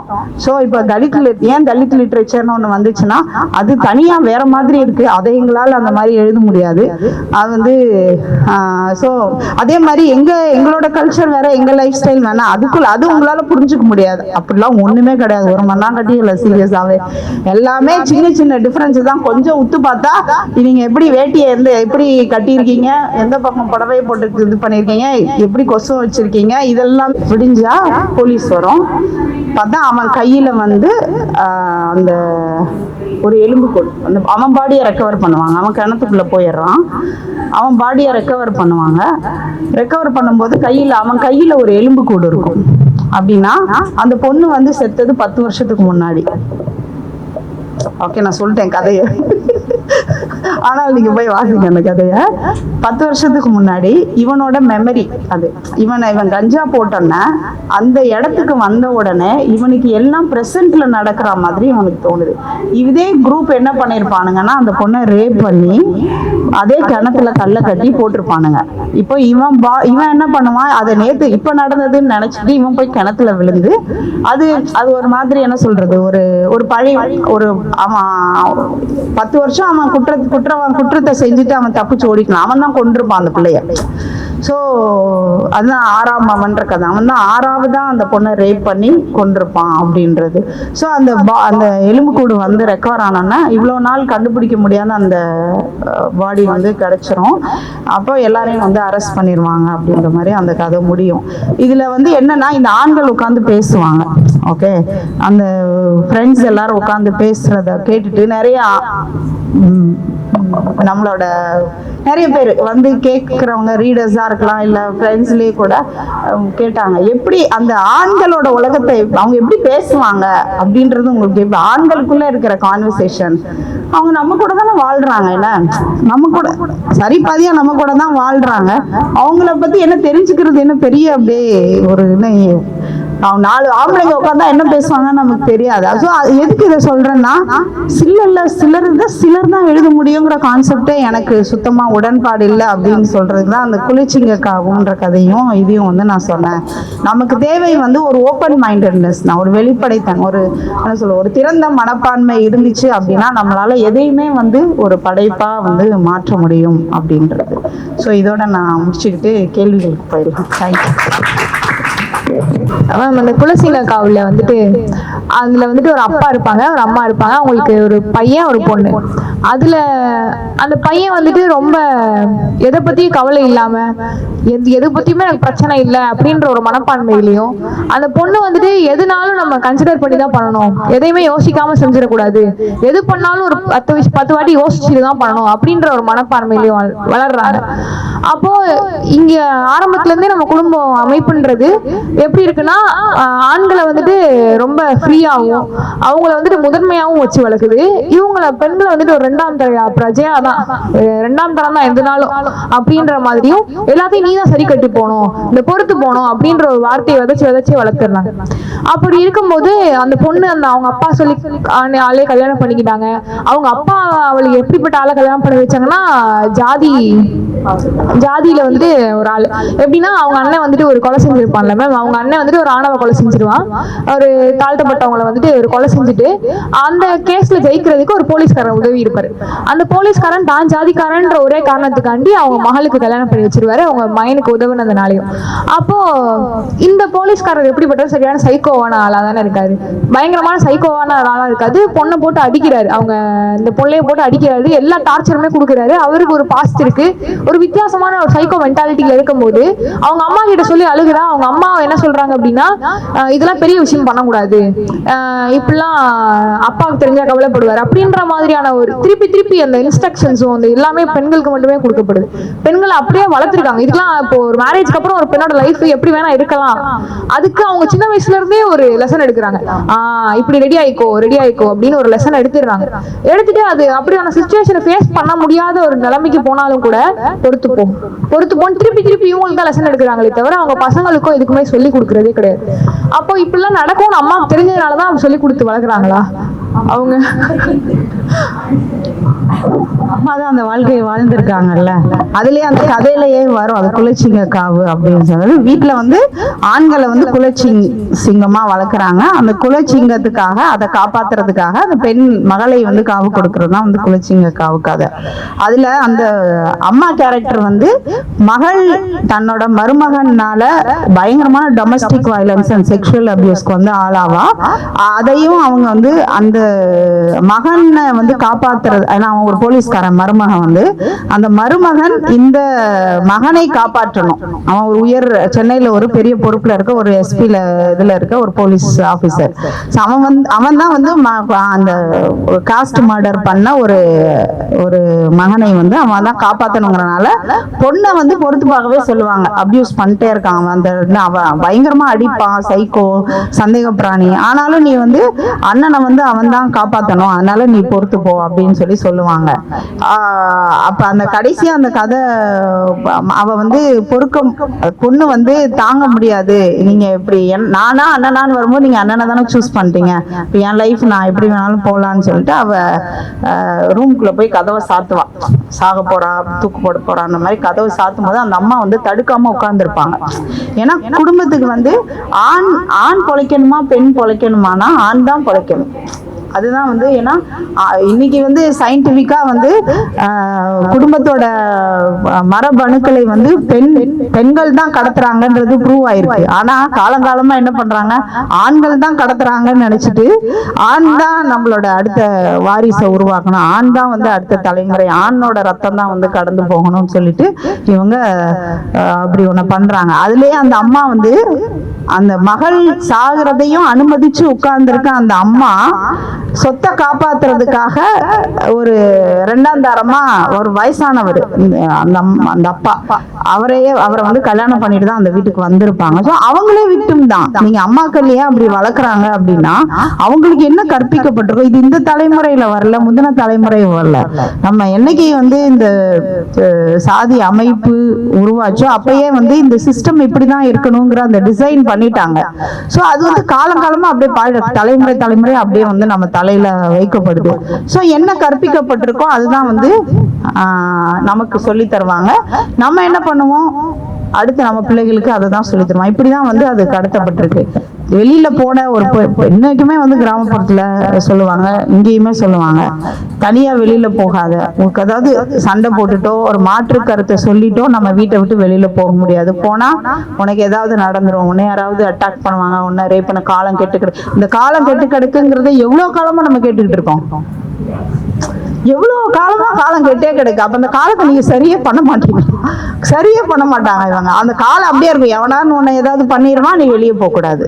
ஸோ வந்து நீ வேற ஏதாவது ஒரு ஜாதிக்காரனை கல்யாணம் பண்ணிட்டேன்னா நாங்க வந்து நல்ல பேரண்ட்ஸே என்ன சொல்லுவாங்க, வேற யாரையாவது நீ லவ் பண்ணிட்டேன்னா நாங்க வந்து கேட்க முடியாது, சொந்தக்காரவங்கன்னா நாங்க கேட்க முடியும்வாங்க. ஆனா கேட்க மாட்டாங்க. எந்த சொந்தக்காரங்களையும் போய் கேட்டா அவங்களும் என்ன பண்றாங்க, சாதிக்குள்ள நல்லா நகை போட்டு கல்யாணம் பண்ணா கூட நீ போய் அடி வாங்கிட்டு கூட அந்த வீட்டுல இரு. ரித்தன்யாவுக்கு என்ன நடந்தது? ரித்தன்யா கேஸ் எல்லாருமே பார்த்தோம்ல. ரித்தன்யாவுக்கு என்ன நடந்தது? அந்த பொண்ணுக்கு வந்து எத்தனை கோடி கணக்குல வரதட்சணை கொடுத்து அவ்வளோ ஒரு 200 பவுன் கிட்ட நகை போட்டு அந்த பிள்ளைய கல்யாணம் பண்ணி கொடுத்தாங்க. அந்த பொண்ணுக்கு அபியூஸ் நடக்குது, கணவன் ரேப் பண்றான்னு அந்த பொண்ணு அம்மா கிட்ட சொன்னப்போ அம்மாவும் அப்பாவும் வந்து நீ போய் குடும்பம் நடத்து அவன் கூட. ஏன்னா கல்யாணத்துக்காக அவங்க அவ்வளவு செலவு பண்ணாங்க, அவ்வளவு சொந்தக்காரங்களை கூப்பிட்டு கல்யாணம் பண்ணிட்டாங்க. அந்த மேரேஜை பிரேக் பண்ண முடியாது. அதுதான் பிரச்சனையே மேரேஜ்ல. ஏன்னா மேரேஜுங்கிறது வந்து வெறுமனே இரு மனங்கள் சேர்றது கிடையாது, 2 குடும்பம் சேருது, ஜாதி மக்கள் எல்லாருமே சேர்றாங்க, பெரிய பண புழக்கம் நடக்குது, பண பரிமாற்றம் நடக்குது. பையனுக்கு அவ்வளவு வரதட்சணை கொடுக்குறாங்க. எல்லா குடும்பங்களுமே தன்னோட சக்திக்கு அப்பாற்பட்டு இவங்க 2 கோடி கொடுக்குறாங்கன்னா நீங்க ஒருத்தர் 2 லட்சம் கொடுத்தா கூட அவங்க சக்திக்கு மீறி கொடுக்குறாங்க இல்லையா? அப்ப அது ஒரு பெரிய அமௌண்ட் எல்லாருக்குமே. சோ இந்த டிரான்சாக்ஷன் நடக்குது இல்ல, இது என்ன பண்ணுவாங்க, இவ்வளோ ஊரெல்லாம் கூப்பிட்டு கல்யாணம் பண்ணிட்டு அந்த கல்யாணத்தை எப்படி உடைக்கிறது அப்படிங்கிற ஒரு அப்ப அந்த கல்யாணம் வந்து அதனாலதான் பெரியார் முடிவு எடுத்தார், கல்யாணம் இப்படி எல்லாம் நீங்க பண்ணாதீங்க, ஊரை கூப்பிட்டு நகை நட்டெல்லாம் அப்படி பண்ணாத, 2 பேரும் வந்து நில்லு, மாலையை மாத்து, போயிட்டே இரு, அவ்வளவுதான் கல்யாணம்ன்றது. இப்படி இருந்தா நாளைக்கு ஏதாவது ஒரு முரண்பாடு வருது அப்படின்னா நீங்க வந்து அது ஈஸியா இருக்கும் பேசி பிரியறதுங்கிறது, முரண்பாடு வந்ததுன்னா. ஆனா இந்த மாதிரி மேரேஜஸ்ல வந்து நீங்க இப்பயுமே டிவோர்ஸ், இப்போ சாதி மாதிரி கல்யாணம் பண்றவங்கள விட்டுருங்க, அது வெறும் 5% தான் நம்ம நாட்டுல. 95% திருமணங்கள் வந்து சாதிக்குள்ள நடக்கிற அகமண முறைன்னு சொல்லப்படுற திருமணங்கள் தான் நம்ம நாட்டுல நடக்குது. அந்த கல்யாணங்கள் தானே இன்னைக்கு அவ்வளவு டிவோர்ஸ் கேஸ் போய் நிக்குது. எதுக்கு நிக்குது? புருஷன் அடிச்சுதான், மாமியார் கொடுமைப்படுத்துறாங்க, நாத்தனார் கொடுமைப்படுத்துறாங்க, வரதட்சணை அதிகம் கேட்கறாங்க. இவ்வளவு பிரச்சனையும் எதுக்குள்ள இருக்கு? சாதிக்குள்ள பண்ற கல்யாணங்களுக்குள்ள தானே இருக்கு. சோ இது என்னன்னா நான் எல்லாம் சொன்னேன், எனி குறிப்பா ஆண் ரைட்டரா இருக்கலாம், பெண் ரைட்டரா இருக்கலாம், இந்த ஃபேமிலிக்குள்ள இருக்கிற இந்த காம்ப்ளெக்சிட்டிஸ் இருக்குல்ல, இதை நம்ம பயங்கரமான விஷயங்கள், அது பயங்கரமான கண்டென்ட், அது உண்மையிலேயே அதை வந்து விமன் ரைட்டர்ஸ் வந்து ஏன்னா அவங்க தான் கோ த்ரூ பண்றாங்க, அவங்க நல்லா எழுத முடியும். அதை வந்து அவங்க மிஸ் பண்றாங்க. நான் இந்த குலச்சிங்க காவி எழுதுனது ஒரு சாம்பிள் காட்டுறதுக்கு தான் நான் எழுதுறேன். ஏன்னா நான் சொல்லியிருக்கேன் என்னோட ஃப்ரெண்ட்ஸ் விமன் ரைட்டர்ஸ் கிட்டே நான் சொல்லியிருக்கேன், இது இவ்வளோ விஷயங்கள் இருக்கு குடும்ப அமைப்புக்குள்ள நம்ம எல்லாரும் கோ த்ரூ பண்றது. ஆனா நான் ஃபிக்ஷன் எழுதுறதுக்கு முன்னாடி ஆனா ஏன் வந்து அதெல்லாம் ரிஃப்ளெக்ட் ஆக மாட்டேங்குது, லிட்ரேச்சருக்கு வர மாட்டேங்குது அப்படின்னு சொல்லி. ஸோ அதுல நிறைய இருக்கும் அந்த கதைக்குள்ள. 3 தலைமுறையா இருக்கிற ஒடுக்குமுறைகள் ஒரு பெண்கள் எதிர்கொள்றது, ஆண்கள் அதுல என்னவா இருக்காங்க, சாதிக்காக எப்படி ஒரு இந்த பெண் அடிமைத்தனமோ இல்ல அந்த பெண் ஒடுக்குமுறையோ எப்படி காப்பாற்றப்படுதுங்கிறத அந்த 3 தலைமுறை பெண்களை வச்சு அது சொல்லியிருப்போம். ஸோ இது வந்து இந்தியாவோட யதார்த்தம். குடும்பங்களுக்குள்ள குறிப்பா இலக்கியங்கள் மூலமா தான் அதை நம்ம சொல்ல முடியும். இலக்கியங்கள் வந்து என்னைக்கு நேர்மையா இந்த குடும்ப அமைப்புக்குள்ள பெண்கள் எப்படி இருக்காங்கங்கிறத எழுத ஆரம்பிக்குதோ அப்பதான் வந்து, ஏன்னா நம்ம ஊர்ல வாசிக்கவே மாட்டாங்க. எதை வாசிப்பாங்க அப்படின்னா கொஞ்சம் கொஞ்சம் இப்பதான் வந்து லிட்ரேச்சரே வாசிக்கிறாங்க. எவ்வளவு பர்சன்டேஜ் நம்ம ஊர்ல வாசிக்கிறவங்கள பாத்தீங்கன்னா 5% பேர் இருந்தா கொஞ்சம் தீவிரமா தேர்ந்தெடுத்து வாசிக்கிறவங்கன்னா அவ்வளவுதான் இருப்பாங்களே. அப்போ அவங்களுக்கே நாம வந்து இன்னும் சமூகத்தை பத்தின உண்மையை சொல்லல, இல்ல அதாவது ஒரு விஷயத்தை அப்படியே மறைச்சிடுறோம், மாத்தி கூட சொல்ல வேணாம், ஒரு விஷயத்தை அப்படியே இன்விசிபிள் ஆக்குறது அப்படின்றது வந்து எவ்வளவு பெரிய சூழ்ச்சி. அப்ப சமூக யதார்த்தத்தை ஒருத்தர் இந்த ஊர்ல டிராவலும் பண்ண, நான் சொல்றேன் ஈஸியா டிராவல் பண்ணுங்க, டிராவலும் பண்ண மாட்டாங்க, வாசிக்கவும் கிடைக்காது அப்படின்னா எப்படிதான் வந்து நம்ம இந்த சொசைட்டியை புரிஞ்சுக்கிறது? அதுக்குதான் நான் நான் ஃபிக்ஷன் படிங்கன்னு சொல்லுவேன் எல்லாரையுமே. ஏன்னா குறைஞ்சபட்சம் நான் ஃபிக்ஷன்ல வந்து இந்த எல்லாருமே வந்து இப்ப வாசிக்கிற ஆர்வம் இருக்கிறவங்க கூட ஃபிக்ஷனுக்குள்ளேயே திருப்பி திருப்பி போவாங்க. பட் ஃபிக்ஷனுக்குள்ள நமக்கு ஒரு சொசைட்டி பத்தின ஹோலிஸ்டிக்கான ஒரு புரிதல் வந்து கிடைக்கிறது இல்ல. ஆனா நான் ஃபிக்ஷன்ல நம்ம சூஸ் பண்ண முடியும். இப்ப நீங்க ஜாதினா ஜாதியை சூஸ் பண்ணலாம், பெண்ணியம்னா பெண்ணியமை தேர்ந்தெடுக்கலாம், இல்ல சிறுபான்மையினர்னா சிறுபான்மையினரை தேர்ந்தெடுக்கலாம். அப்ப அந்த சமூக பிரச்சனைகளை வாசிச்சுட்டு அதை ஒரு சிங்கிள் பர்சன் எப்படி கோத்ரூ பண்ணுவாங்க, நீங்க அதை வந்து பர்சீவ் பண்ணணும், அப்படி அதை உள்வாங்கிக்க ட்ரை பண்ணோம்னாலே நமக்கு அந்த விஷயங்கள் புரிப்பட்டுரும். ஸோ நான் ஃபிக்ஷன் வந்து ஒரு பெஸ்ட் ஆப்ஷன் சொல்லலாம் நம்ம இந்த சமூகத்தை வந்து இன்னும் கொஞ்சம் சரியா புரிஞ்சுக்கிறதுக்கு. 25 வருஷமா எழுதிக்கிட்டு இருக்கேன்.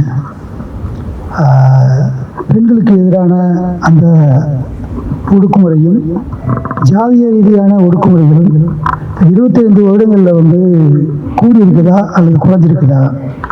உங்கள் அனுபவத்தில் நீங்கள் அதை எப்படி பார்க்குறீங்கன்னு சொல்லுங்கள். இப்போ கூட நீங்கள் பதில் சொல்லும்போது ஒரு விஷயத்தை சொன்னீங்க, குடும்ப பெண்கள் அவங்க படக்கூடிய கஷ்டத்தை வந்து கூடுதலாக பெண் எழுத்தாளர்கள் எழுத முடியும் அப்படி சொன்னீங்க. அப்படி இருக்கும்போது தலித்துகள் அவங்க படக்கூடிய கஷ்டத்தை அவங்க வழியை அவங்களால தானே வந்து ரொம்ப சிறப்பாக எழுத முடியும். அப்படின்னு இருக்கிறப்போ தலித் இலக்கியங்கள் அப்படிங்கிறது ஒரு வகைமையை சார்ந்தது தானே, அது எப்படி அப்படி இருக்க முடியாது அப்படிங்கிற மாதிரி உங்கள் பேச்சுகள் தான். அது ஒன்று.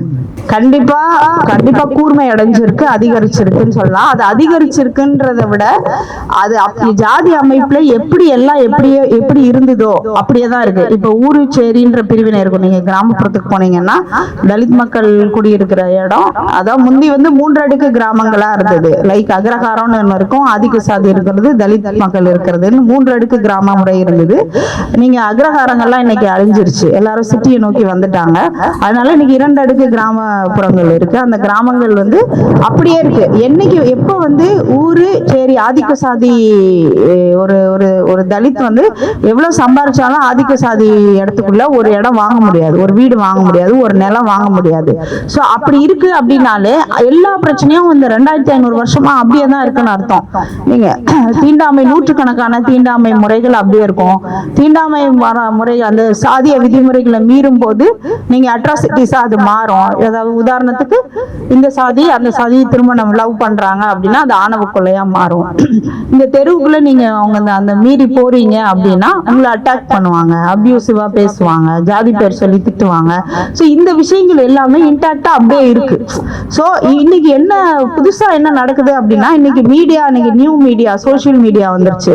ஸோ எல்லாருக்குமே நம்ம எல்லார் கையிலயுமே மீடியா இருக்குல்ல. ஸோ அதனால இன்னைக்கு அதிகம் ரிப்போர்ட் ஆகுதுன்னு சொல்லலாம்.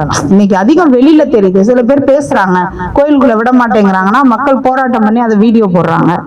அந்த மாதிரி அதிகம் ரிப்போர்ட் ஆகுறது இன்னைக்கு நடக்குதே தவிர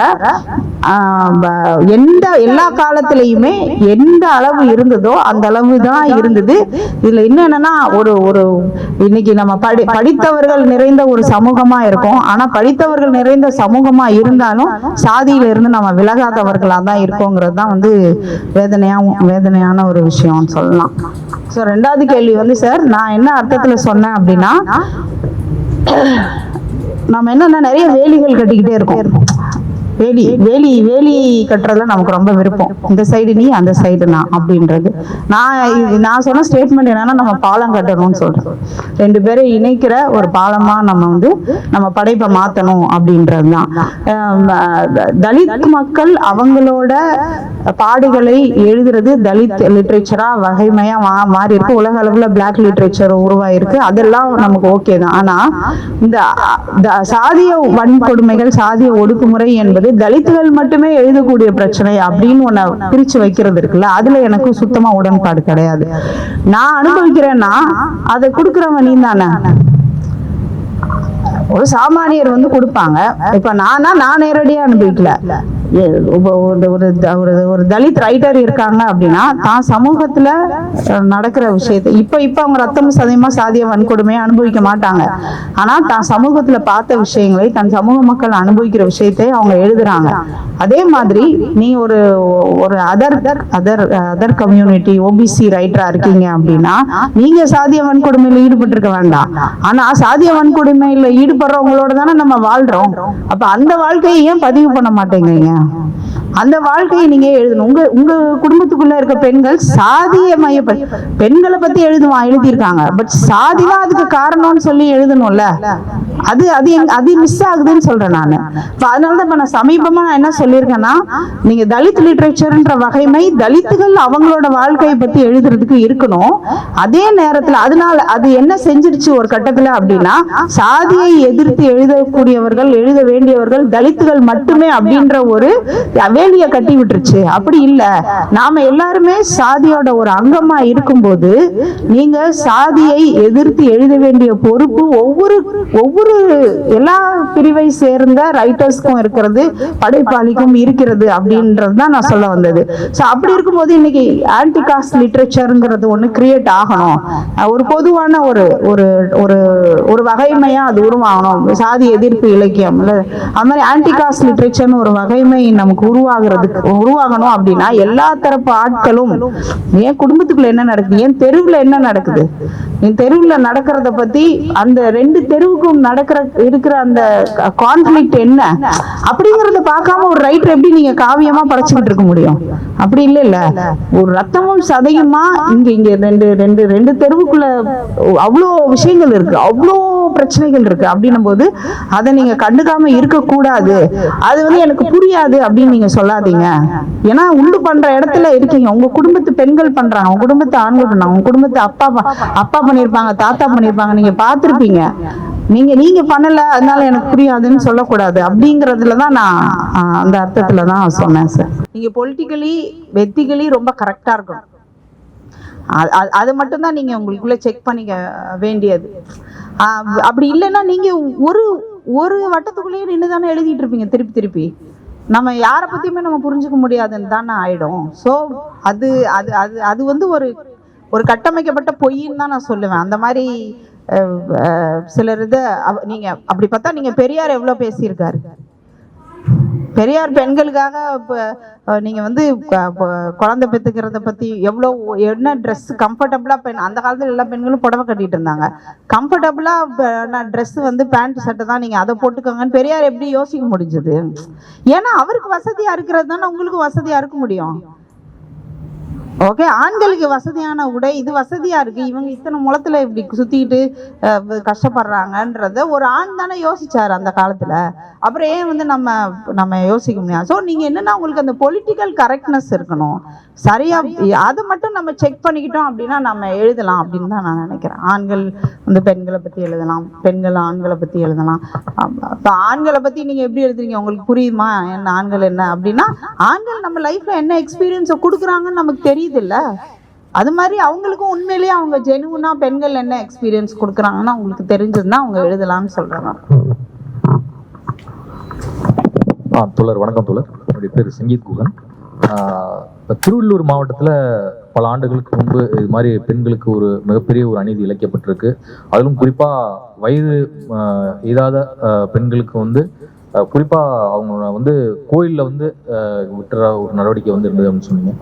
இப்போ நான் என்னுடைய கேள்வி என்ன அப்படின்னா, அப்போ நீங்கள் அந்த டைமில் ஜேர்னலிஸ்டாக ஒர்க் பண்ணியிருக்கீங்க, பத்திரிகையாளராக ஒர்க் பண்ணியிருக்கீங்க. அந்த டைமில் அந்த பெண் குழந்தைங்களை பெற்றவங்களும் வந்து ஒரு பெண் தான், ஒரு தாய் தான். ஸோ அந்த தாயுடைய மனநிலை என்னவா இருந்துச்சு? அவங்கள எதுவும் சந்திச்சு பேசியிருக்கீங்க? நான் பேட்டி எடுத்தது எல்லாமே பெண்களை தான். ஓகே, இப்போ என்னன்னா இப்போ கண்டிப்பா அந்த பெண் குழந்தைகளை நேர்ந்து விடுகிற பெற்றோர்கள் அதை உறுதியா நம்புறாங்க. குறிப்பா பெண்கள் வந்து மாத்தம்மாங்கிற குலதெய்வம் வந்து ரொம்ப சக்தி வாய்ந்தது. அந்த குலதெய்வத்துக்கு என்னோட பெண்ணை நான் கொடுத்துட்டேன் அப்படின்னா அது வந்து என்னோட பிரச்சனை எல்லாத்தையும் தீர்த்துருங்கிறது ஒண்ணு. ரெண்டாவது, குடும்பத்துல பெண் குழந்தைய வச்சுக்கிறது வந்து ரொம்ப கஷ்டமா இருக்கு. அவங்க ரொம்ப சமூக ரீதியா பொருளாதார ரீதியா ரொம்ப பின்தங்கின ஒரு பிரிவை சேர்ந்தவங்க.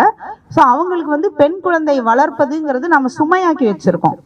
பெண் குழந்தைய படிக்க வைக்க முடியாது, அதுக்கு கட்டி கொடுக்கணும், அது வளர்றது, அதோட சேஃப்டியை பார்த்துக்கிட்டே இருக்கணும். அதனால என்னன்னா அது ஈஸியா இருக்கு அவங்களுக்கு. டக்குன்னு நீங்க வந்து சாமி பேரை சொல்லி அவங்கள அந்த பொண்ணு வந்து மாத்தம்மாக்கள்னு ஒரு பெரிய பிரிவே அங்க இருக்காங்க. ஒரு வயதான மாத்தம்மாக்கள் இருப்பாங்க. ஒவ்வொரு மாத்தம்மாவுக்கும் வந்து 4-5 குழந்தைங்க இருப்பாங்க. அவங்களெல்லாம் யார் கவனிப்பாங்க சொல்லுங்க? யார்? அந்த குழந்தைங்கலாம் அனாதை பிள்ளைங்க மாதிரி சுத்திட்டு இருக்கோம். ஸோ இந்த மாத்தம்மாக்களே என்ன பண்ணாங்க, சில என்ஜிஓஸ் வந்து இந்த பெண்களை வந்து மீட்டு அவங்கள ட்ரெயின் பண்ணி அவங்களையே கிரவுண்ட் ஒர்க் பண்ண வச்சாங்க, ஃபீல்டு ஒர்க். இந்த மாதிரி நேர்ந்து விடுறது தப்பு அப்படின்னு சொல்லி. ஸோ என்னன்னா நீங்க இது மட்டும் இல்லை, எனி ரிச்சுவல்ஸ் எல்லா பெண் ஒடுக்குமுறை சார்ந்த எல்லாமே வந்து கடவுள் நம்பிக்கையோட இணைக்கப்பட்டிருக்கும். ஏன்னா உங்களுக்கு ஈஸியா கட் பண்ண முடியாது. கடவுள் நம்பிக்கை ஒருத்தருக்குள்ள வந்துருச்சு அப்படின்னா நீங்க அந்த ரிச்சுவல்ஸை ஏன் வந்து தீ மிதிச்சு தீயில அவ்வளோ பேர் விழுந்து, நீங்க பேர்ன்ஸ் வார்டு போனீங்கன்னா நிறைய கேசஸ் வந்து நான் பேர்ன்ஸ் வார்டில் போய் பார்த்தேன். நிறைய கேசஸ் வந்து கோயிலில் தீ மிதிச்சு ஓடின கேசஸ் தான். 60% ஊண்டோட படுத்திருப்பாங்க. ஓகே, அவ்வளோ கொடுமையான ரிச்சுவல்ஸ்லாம் நம்ம சமூகத்தில் நடக்குது. இந்த செவ்வரளி பூச்சரம்னு ஒரு கதை இருக்கு சென்னிலம்ல. அதுல வந்து பேயோட்டுதல்ங்கிற பேர்ல வந்து கூட்டு மாஸ் வெப்பிங், கூட்டு அடிப்பாங்க சவுக்குல.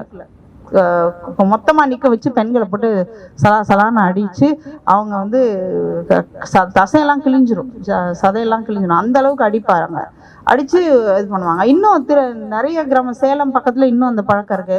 அப்புறம் வரிசையா முட்டி போட வச்சு தேங்காவை டம்முன்னு தலையில எல்லாம் உடைப்பாங்க. அப்படியே வரிசையா பெண்கள் மஞ்சள் சேலை கட்டி முட்டி போட்டு நிற்பாங்க. அந்த பூசாரி வந்து பெண்கள் தலையில வந்து தேங்காய் உடைச்சுக்கிட்டே போவார். ரத்தம் வலியும், ஆனா அவங்க அதை செய்வாங்க மாதிரி. ஏன்னா நீங்க வந்து அந்த ரிச்சுவல்ஸ் வந்து பெண்களோட என்ன சொல்றது, குடும்ப நலனோட கனெக்ட் பண்ணிருக்கு.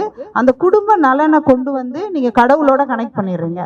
ஸோ பெண்கள் இதெல்லாம் செஞ்சாதான் வந்து நீங்க வந்து குடும்பம் நல்லா இருக்கும் அப்படின்னா, அப்படி செய்யாத பெண்களை, கேள்வி கேட்கிற பெண்களை வந்து நீங்க குடும்பத்துக்கு எதிராக பார்ப்பீங்க.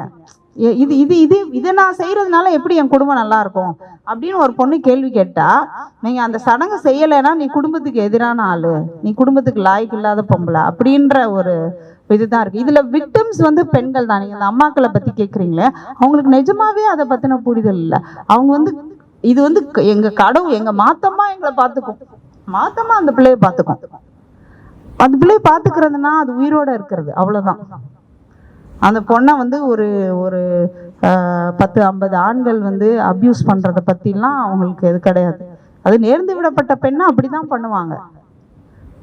அது யாரு கூடயாவது கொஞ்ச நாள் வாழும், அதுக்கப்புறம் கர்ப்பம் ஆயிடும், குழந்தை பிறக்கும், திருப்பி அவன் விட்டுட்டு ஓடிடுவான். 2-3 இந்த குழந்தைன்னா விட்டுட்டு ஓடிடுவான், இன்னொருத்தரோட சேர்ந்து வாழும், திருப்பி குழந்தை பெற்றுக்கும், திருப்பி ஓடிடுவான் அவன். இப்படியே தான் அவங்க நிலைமை. அது வந்து சாமிக்கு நேர்ந்து விடப்பட்டவங்க அப்படிதான் இருப்பாங்கன்றது. என்ன பிரச்சனைனா, எனக்கு எதிராக ஒரு விஷயத்த என் தலையில திணிச்சுட்டு அது அப்படிதான், அவ்வளவுதான், இப்படிதான் இருக்கணும், இப்படிதான் வாழ முடியும்னு உன்னை பெண்களை நம்ப வச்சிருக்காங்க பாருங்க. அதுதான் ஒரு பெரிய ஐரணியே. இதுல எப்படி அதை சாத்தியப்படுத்தினாங்கன்னு எனக்கு தெரியல. அதுக்கு சப்போர்ட் பண்றவங்க யாருன்னு கேட்டீங்கன்னா குடும்பத்துல இருக்க பெண்கள் தான். ஒரு பெண் கேள்வி கேட்டுட்டா சுத்தி எல்லா பெண்களும் சண்டைக்கு வந்துருவாங்க. நீ என்ன பெரிய இவளா எப்படின்னு. நீங்களே ஒரே ஒரு கேள்வி கேட்டு பாருங்களேன். சும்மா நான் வந்து உங்க திருவிழால ஏதோ ஒரு விஷயத்த செய்ய சொல்லுவாங்க, செய்ய மாட்டேன்னு மட்டும் சொல்லி பாருங்களேன், கிளம்பிடுவாங்க. எல்லா பொம்பளைங்களும் வந்துருவாங்க. இவளுக்கு பேய் பிடிச்சிருக்குன்னு சொல்லிடுவாங்க. இவ இதை பண்றானா ஏதோ காத்து கருப்பு அடிச்சிருச்சு, அப்பா இவளுக்கு மந்திரிச்சு விடணும், நாங்களாம் அதெல்லாம் அனுபவிச்சதுனால தான் நான் சொல்றேன். இதெல்லாம் ஒரு கிராமப்புற வாழ்க்கையில இது ரொம்ப நார்மலைஸ்ட், ரொம்ப நார்மல். இது ஒரு பொண்ணு அறிவா ஒரு பகுத்தறிவோட ஒரு கேள்வி கேட்டுச்சுனாலே அது கண்டிப்பா ஏதோ புத்தி கலங்கிருச்சு, ஏதோ அந்த காட்டு பக்கம் போனா அப்படின்னு சொல்லிடுவாங்க. என்னுடைய கேள்வி நான் இதுதான் யோசிச்சுட்டு இருந்தேன். ஆல்மோஸ்ட் அதுக்கிட்டே பிரதரோட கேள்வியும் அந்த டிஸ்கஷனை அதை நோக்கி எடுத்துட்டு போயிடுச்சு. என்னன்னா இப்ப ஒரு ஆணே வந்து கொஞ்சம் எக்ஸ்போஷர், டிராவல், கொஞ்சம் புக்கு, லிட்ரேச்சர் எக்ஸ்போஷருக்குள்ள போயிட்டு சரி இதெல்லாம் நம்ம தப்பா பண்ணிட்டு இருக்கோம், இதெல்லாம் பண்றதே ஒரு ஆணாதிக்க தன்மை தான், இதை விட்டு வெளில வருவோம் அப்படின்னு யோசிக்க கொள்ள அவன் வீட்டுல இருக்கிற பெண்களோ இல்ல அவனை சுத்தி இருக்கிற பெண்களோ, நீங்க சொன்னீங்களா முன்னாடி முரண்கள், அந்த சமுதாயத்துல தினம் ஒரு முரண்களை சந்திச்சுக்கிட்டே இருக்கோன்ற மாதிரி, அப்ப அவங்களே வந்து இல்ல நீ இப்படி இருந்தாதான் நீ ஆண், இப்படி இருந்தாதான் நீ ஆண், இல்லைன்னா இல்ல அப்படின்ற மாதிரி ஒரு ப்ரெஷர் கிரியேட் ஆகுது. அப்புறம் இன்னொன்னு இது கூடயே ஒரு அடிஷனல் என்னன்னா, இப்ப இந்த பெண்களுக்கு முன்னாடி எக்கனாமிக்கல் ஆக்சசபிலிட்டி இல்லாம இருந்தது, ஏன்னா எஜுகேஷனுக்கு ஆக்சசபிலிட்டி இல்லாம இருந்தது. இப்போ அது மாறி இருக்கு. இப்ப காசு கையில வச்சுட்டு சம்பாதிச்சுட்டு அந்த ரிச்சுவலே இன்னும் பெருசா பிரம்மாண்டமா பண்றாங்களா? அது எதை நோக்கி போகுது? இது சூடோ ஃபெமினிசம் ஆகுதா? இது ரிலேட்டடா நான் தெரிஞ்சுக்கணும். இது ஃபெமினிசமே இல்லை சார். என்னன்னா நீங்க ஃபெமினிசம்ங்கிறது நீங்க உங்க பேட்ரியார்க்கில இருந்து வெளியே வர்றது மட்டும் கிடையாது. நீங்க முக்கியமா சாதி மத இதுல இருந்தும் வெளியில வர்றது தான் ஒரு உண்மையான பெண்ணியமா இருக்கும். அந்த சாதி மத விழுமியங்கள்ல இருந்து நீங்க உங்களை துண்டிச்சுக்கிட்டா மட்டும்தான் ஒரு உண்மையான பெண்ணியமே வந்து இங்க சாத்தியப்படும். அப்புறம் பொருளாதார சுதந்திரமோ ஒரு கல்வி நிலையோ வந்து நம்மளோட அந்த பிலீஃப் சிஸ்டத்தை வந்து மாற்றுறது கிடையாது. நாம வந்து எல்லாத்தையும் பிரிச்சு வச்சிருக்கோம். நம்ம ரொம்ப ரொம்ப நேக்கா சில விஷயங்கள் இந்த சமூகத்துல பண்ணிடுறாங்க. நீ வந்து பெண்களை வந்து நீங்க என்ன விரும்புறத படிக்க வைப்பாங்க. இப்போ இன்ஜினியரிங்லாம் அந்த இன்ஜினியரிங் பூம்ல வந்து நிறைய இன்ஜினியரிங் படிக்க வச்சாங்க. இப்போ மெடிக்கல் பூம்னா நிறைய மெடிக்கல் படிக்க வைக்கிறாங்க. ஆனா எதுக்கு படிக்க வைக்கிறாங்கன்னா நல்ல தகுதியான மாப்பிள்ளை கிடைக்கிறதுக்கு தான் படிக்க வைப்பாங்க. ஸோ பொருளாதார சுதந்திரத்துக்கும் இந்த பெண் விடுதலைக்கும் வந்து பகுத்தறிவுக்கும் சம்பந்தம் கிடையாது. அதனாலதான் வந்து நீங்க எவ்வளோ இப்போ நாங்கள் வந்து இப்போ இன்டர்செக்ஷனல் ஃபெமினிசம்னு இன்னைக்கு பேசுறோம். நான் அப்பயே பேசியிருக்கேன், அந்த புக்ல எல்லாம் எழுதி இருக்கேன் நான். நீங்க என்னன்னா இன்டர்செக்ஷனல் ஃபெமினிசம், பெரும் ஃபெமினிசம்னா நீங்க வந்து நான் வந்து இஷ்டத்துக்கு நான் எல்லாத்தையும் செய்வேன் அப்படின்னு நினைக்கிறது. இன்டர்செக்ஷனல் ஃபெமினிசம் வரும்போது பெண்களுக்குள்ள என்ன இன்இக்வாலிட்டி இருக்கு, பெண்கள்லயே எவ்வளவு கிரேடட் இன்இக்வாலிட்டி இருக்கு, மேல இருக்க பெண்கள், கீழே இருக்க பெண்கள், நடுவுல இருக்க பெண்கள், இவங்களுக்குள்ள என்ன டிஃபரன்சஸ் இருக்கு, இந்த டிஃபரன்சஸை நம்ம எப்படி களையிறது அப்படின்றதெல்லாம் நம்ம பேசணும். ஸோ ஆனா அப்படி இல்லாம வெறுமனே நான் வந்து படிச்சுட்டேன், நல்லா இங்கிலீஷ் பேசுவேன், வந்து நல்லா ட்ரெஸ் பண்ணிக்குவேன், நவீன உடைகளை வந்து நான் அணிஞ்சுக்குவேன், நிறைய சம்பாதிக்கிறேன், எல்லா இந்த உலகத்தில் கண்டுபிடிக்கிற எல்லா பொருளையும் நான் வாங்கிப்பேன், ஆனால் என் மூலம் மட்டும் நான் வந்து என்னோட பாட்டி எப்படி யோசிப்பாங்களோ நான் அப்படி தான் யோசிப்பேன் அப்படின்னா அது தட் இஸ் நாட் ஃபெமினிசம். அப்புறம் அந்த நம்ம சமூகத்தில் வந்து அது கிளியராக அதை நமக்கு சொல்லி கொடுக்குறாங்க. நீ நல்லா படி, நல்லா சம்பாரி, ஆனால் நான் ஜாதியில் என் ஜாதியில் நான் மாப்பிள்ளை பார்ப்பேன், அவன் தான் நீ கல்யாணம் பண்ணிக்கணும். ஓகே. அப்புறம் இது எல்லாமே 2 நாளுக்கு முன்னாடி வரலட்சுமி நோம்போ என்னவோ அதுக்கு ஏகப்பட்ட வீடியோஸ்லாம் வந்துட்டு இருந்தது. அதெல்லாம் நீ செஞ்சிடணும். வரலட்சுமி நோம்போ என்னவோ மற்ற சடங்குகள் ஊர் பக்கமாக இருந்தால் சில இதெல்லாம் இருக்குது, சில சடங்கு முறையெல்லாம் இருக்குது. அந்த இது எல்லாமே நீ வேண்டிக்கிட்டு நீ பண்ணிட்டு நீ என்ன வேணாலும் பண்ணிக்கோ. இதையும் அதையும் வந்து பிரிச்சு வச்சுக்கோ. இதையும் அதையும் போட்டு குழப்பிக்காத. படிக்கிறதுனால நீ வந்து ஜாதியில இருந்து வெளியே போகணும்னு நினைக்காத அப்படிங்கிறத அவங்க சொல்லி கொடுக்குறாங்க. அப்புறம் நீங்க மட்டும் ஒரு ஆண் கொஞ்சம் படிச்சு டிராவல் பண்ணி விஷயங்களை தெரிஞ்சுக்கிட்டு வெளியில வந்தா மட்டும் பெண்கள் எதிர்க்கிறது இல்லை, பெண் பண்ணாலுமே எதிர்க்கிறாங்கன்னா நீங்க அந்த குடும்பத்துல ஒரு கருப்பு ஆடு. ஓகே. யாரு வந்து இந்த சிஸ்டமை கேள்வி கேட்குறாங்களோ அவங்க தனி ஆளாயிருவாங்க, ஏலியன் ஆயிருவீங்க நீங்க அந்த குடும்பத்துல. அப்ப என்ன பண்ணுவாங்க, சுத்திலும் எல்லாரும் ஒண்ணு சேர்ந்துக்கிட்டு நம்மளை போட்டு அது ஆண் பெண் வித்தியாசம்லாம் இல்லை, ஃபேஸ் பண்ணுவாங்க. ஆனா நாம ரொம்ப ஸ்ட்ராங்கா இருந்துக்கணும். ஏன் நம்ம சொல்றோம், ஏன் இந்த விஷயத்த நாம முன்னெடுக்கிறோம், ஏன் வந்து இத தப்புன்றத நம்ம சொல்றோங்கிறத தெளிவா நம்மளோட செயல்பாடுகள் மூலமோ நாம அவங்களுக்கு காம்ப்ரமைஸ் ஆயிடணும். ஏன்னா நம்மளை வந்து ஒரு மலை உச்சியில இருக்கிறவங்களா நீங்க நினைச்சுக்கணும். நம்மளோட கான்சியஸ்னஸ் லெவல்ல வந்து பகுத்தறிவோட வளர்ச்சி இருக்குல்ல, நீங்கள் வந்து ஒரு மலை மேலே இருக்கிற மாதிரி நீங்கள் நினச்சிக்கோங்க. மற்றவங்கெல்லாம் இப்போ தான் மலை அடிவாரத்தில் இருக்காங்க, சில பேர் மலையில் பாதி ஏறி இருப்பாங்க அந்த மாதிரி. ஸோ நம்மளோட லெவலுக்கு நம்ம அவங்கள உடனே தூக்கி இந்த பக்கம் போட முடியாது. அது ஒரு ப்ராசஸ். அது ப்ராசஸ் வந்து அவங்களுக்கும் நீங்கள் எப்படி வாழ்கிறீங்கிறத பார்த்து உங்கள் லைஃப் ஈஸியாகும். ஆக்சுவலி உண்மையிலேயே இந்த மதம் ஜாதி இதெல்லாம் இந்த அடக்கும் இந்த இவ்வளோ ரூல்ஸை வச்சுட்டு வாழ்கிறது ரொம்ப கஷ்டம். உண்மையிலே பகுத்தறிவோட வாழ்கிறது ரொம்ப ஈஸி. இந்த சமூகத்தில் ரொம்ப லைஃப் ரொம்ப ஈஸியாக இருக்கும், சிம்பிளாக இருக்கும், பயம் இல்லாமல் இருக்கும். மற்றவங்களை பற்றி பயந்து மற்றவங்களுக்காக யோசிச்சு வாழ வேண்டியது இல்லை. அதுதான் வந்து அதில் ப்ளஸ் பாயிண்ட்டு. ஸோ நம்ம அப்படி இருக்கிறத பார்த்துட்டு மற்ற பெண்கள் இல்லை உங்கள் சமூகத்து உங்கள் குடும்பத்தில் இருக்க ஆண்கள் வந்து யோசிக்கணும், அவங்க மட்டும் எப்படி ஜாலியாக இருக்காங்க. ஆனால் இங்கே என்ன பிரச்சனைனா, முற்போக்கு பகுத்தறிவாக இருக்கிறவங்கள ரொம்ப மிசரபிளாக இருந்துருவாங்க சில சமயம். என்ன எப்படி அதை பார்த்துட்டு இவன் அப்போ என்னன்னா இவன் நம்மளை விட கஷ்டப்படுறான், எதுக்கு நம்ம இவனை மாதிரி இருக்கணும் அப்படின்ற அப்படி இல்லை. லைஃப்பை வந்து எல்லா பகுத்தறிவுனா எல்லாத்துலேயுமே சொந்தமாக அடி வாங்கும்போது கூட நீங்கள் பகுத்தறிவோட தான் இருக்கணும். ஓகே, அப்போ நம்ம உடஞ்சி போயிட்டோம், அதை நமக்கு ப்ராசஸ் பண்ண தெரியலன்னா உன் பகுத்தறிவுக்கும் அதுக்கும் சம்மந்தம் இல்லை அப்படின்னு சொல்லி கண்டுபிடிச்சிருவாங்க அவங்க. அப்போ வந்து எங்களுக்காவது ஒரு சொசைட்டி இருக்குது, எங்களுக்காவது ஒரு கம்யூனிட்டி இருக்குது, நாங்கள் விழுந்தா தாங்கி பிடிக்கிறதுக்கு ஆள் இருப்பாங்க. நீ தனியா போன இப்படி விழுந்தா கூட தூக்கி பிடிக்கிறதுக்கு ஆள் இல்லை அப்படின்னு அப்படி இல்லை. நாம வந்து பர்சனல் லைஃப்பை ரொம்ப ரொம்ப மற்றவங்க இந்த இவ்வளோ சாஸ்திர சடங்குகளோட இவ்வளவு நம்பிக்கைகளோட மூட நம்பிக்கைகளோட வாழ்றவங்கள விடவும் நம்ம பெட்டர் பர்சன்றதை நம்ம வாழ்ந்து காட்டணும். அப்போதான் நம்ம வாழ்ற வாழ்க்கை மேலே அவங்களுக்கு ஆசை வரும். ஸோ அதை செய்யணும்னு நினைக்கிறேன் நான்.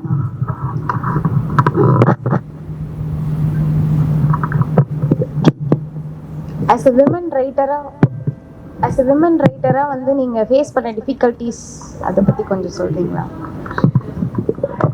முதல்ல சொன்னேன்ல, ஃபீல்டுக்கு போகும்போது கண்டிப்பாக சேலஞ்சஸ் இருக்கும். அப்போ நான் என்ன பண்ணுவேன்னா, நான் வந்து இப்போ இதெல்லாம் இந்த வேஷம்லாம் போட்டிருக்க மாட்டேன். அப்போ ஃபீல்டுக்கு இப்பயுமே நான் ஃபீல்டு போகிறேன்னா நான் வேறு மாதிரி தான் நான் என்னை கேரி பண்ணுவேன். அப்போ வந்து டே அண்ட் நைட்டு ட்ராவல் பண்ணியிருக்கேன்.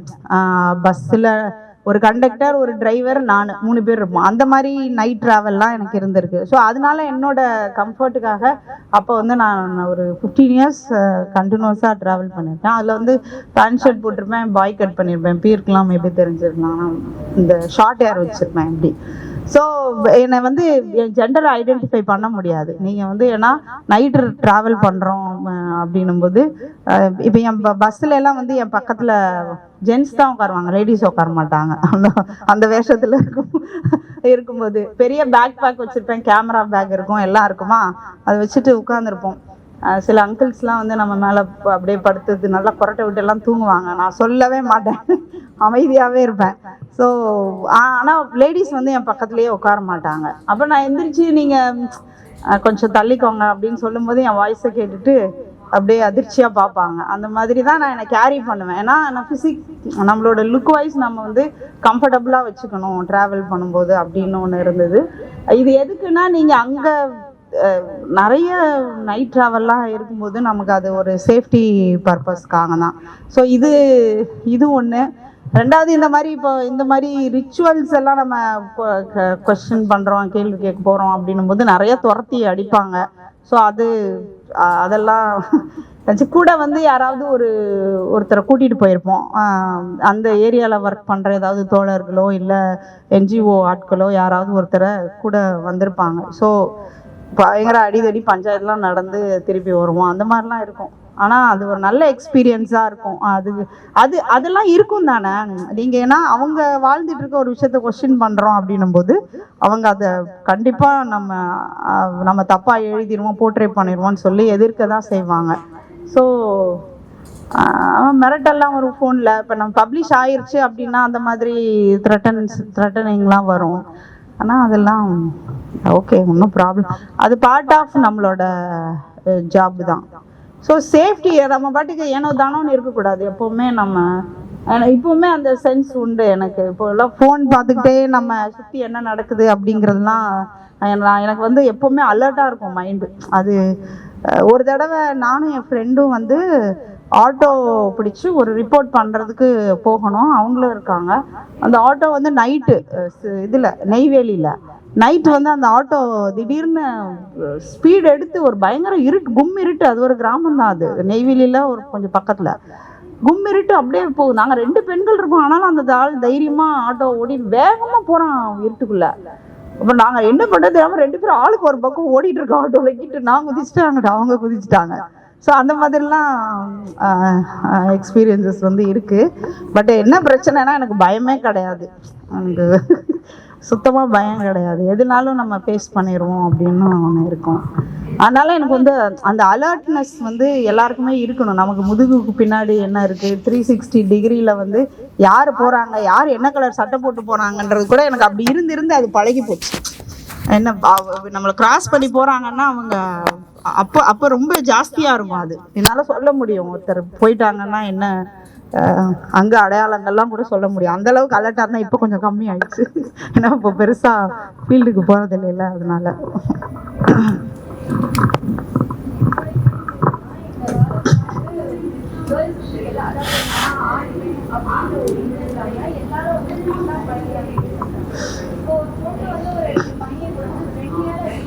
அது நம்ம வந்து அந்த அதுலயே அவர் பொண்ணு வந்து ஒரு பையன்கிட்ட பேசினா தப்பா பேசுறாங்க, தப்பா பாக்குறாங்க, ஒரு மாதிரி வந்து அப்படியே வந்து அவங்களே ஒரு மாதிரி தப்பாவே போட்டுட்டு இருக்காங்க. இந்த பொண்ணு இப்படிதான் ட்ரெஸ்ஸிங் சென்ஸ் வச்சு கூட எடை போட்டுருக்காங்க. ஒரு பொண்ணு என்ன ட்ரெஸ் பண்ணா அவங்களுக்கு என்ன ஆகுது, அவங்க ட்ரெஸ் பண்ணி போட்டு கிடையாது, அவங்க படிக்க கிடையாது, எதுவுமே அவங்க பண்றது இல்லை. பட் ஆனா ஒரு பொண்ணு வந்து எவ்வளவு தப்பா பேசணுமோ அவ்வளவு தப்பா பேசணும். அதே மாதிரி இந்த காலகட்டத்திலயும் அது நடக்குது. இதுக்கப்புறம் வர பெண்களாச்சும் தான் பையன்கிட்டயும் சரி, தான் பொண்ணுகிட்டயும் சரி, ஒரு பொண்ணை இப்படிதான் பார்க்கணும், நீயும் சரி ஒரு பையன்கிட்ட இப்படிதான் இருக்கணும், அவங்க நம்ம எப்படி வந்து பொண்ணுகிட்ட இவ்வளவு சொல்லி வளர்க்கணும், அதே மாதிரி ஒரு பையன்கிட்டயும் வந்து நம்ம சொல்லி வளர்க்கணும். நான் வந்து ஒரு பையன்கிட்ட போய் பேசுறேன், அவன் வந்து என் கண்ணை பார்த்து பேச மாட்டேங்கிறான், ஆட்டோமேட்டிக்கா அவனுடைய மைண்ட் மாறிடுது. நான் கேட்டா நீ அப்படி ட்ரெஸ் பண்ணிட்டு வரப்போ நான் அப்படி ட்ரெஸ் பண்ணிட்டு வந்தா உனக்கு வந்து அந்த மாதிரி தோணுதா, அப்ப நான் எப்படி ட்ரெஸ் பண்ணிட்டு வரோம், நீ எப்படி என்ன ஜட்ஜ் பண்ணுவ, ஆட்டோமேட்டிக்கா ஜட்ஜ் பண்ணிடுறாங்க. நம்ம ஒரு ட்ரெஸ் கோட் பண்ணாலும் சரி, ஒரு யாராவது ஒரு பையன் கிட்ட பேசிட்டு இருந்தாலும் சரி, அவ தப்பா அப்படிதான் இருப்பா, அவ நம்ம வந்து இது பண்ணா அப்படி அது எதுக்கு வந்து இடம் போடுறாங்க, அது வந்து ஒரு பொண்ணே பண்றாங்க. அதுதான் இவ்வளோ நேரம் சொன்னேன். ஏன்னா இப்போ வந்து ஏதோ ஒரு வேலை விஷயமா வெளியில போறா, ஒரு 10 மணி வர பொண்ணு 10:30 வந்துட்டானா எங்க போய் ஏன் குடும்பம் அப்படின்னு வந்து ஒரு அம்மாவே ஆட்டோமேட்டிக்கா வருது. அது எப்படி வரும், ஒரு பெற்ற பொண்ணு நீங்க எப்படி சந்தேகப்படுத்தீங்க அப்படின்ற ஒரு கொஸ்டின் வந்து அந்த பொண்ணுக்குள்ள வந்துருக்கு. அப்ப என்னன்னா எல்லாமே அந்த பொண்ணு சொல்லுவாங்க கிட்ட. இப்ப இந்த மாதிரி ஒரு கேள்வி வந்ததுக்கு அப்புறம் அவர்கிட்ட ஒரு பிரச்சனை வந்துச்சுன்னா எப்படி அதை போய் அவங்க அம்மா கிட்ட சொல்ல தோணாது. நம்மளே வந்து இதுவா பேசிட்டாங்க அப்படின்னு சொல்லிட்டு ஆட்டோமேட்டிக்கா அவருக்குள்ள வரும். அப்ப அவ எந்த பிரச்சனை வந்தாலும் அவங்க அம்மா என்ன பிரச்சனை வந்தாலும் அவளே வந்து தனியா அந்த பொண்ணுக்கு தனியா ஃபேஸ் பண்ண முடியும்னா ஃபேஸ் பண்ணிருக்கா. முடியாத பொண்ணுங்க என்ன பண்ணுவாங்க, கடைசி வரைக்கும் வந்து இது பண்ணிருக்காங்க. அதே இன்னும் வந்து யாரும் மாறவே மாட்டேங்கிறாங்க. ஆணா இருந்தாலும் சரி, பெண்ணா இருந்தாலும் சரி, ஒரு அப்பாவே இருந்தாலும் ஒரு பொண்ணுக்கு வந்து அந்த ஸ்பேஸ் கொடுக்கணும். அந்த பொண்ணு எங்க போனா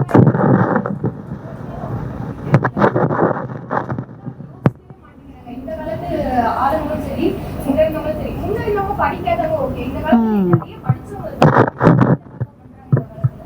அதுதான் ரொம்ப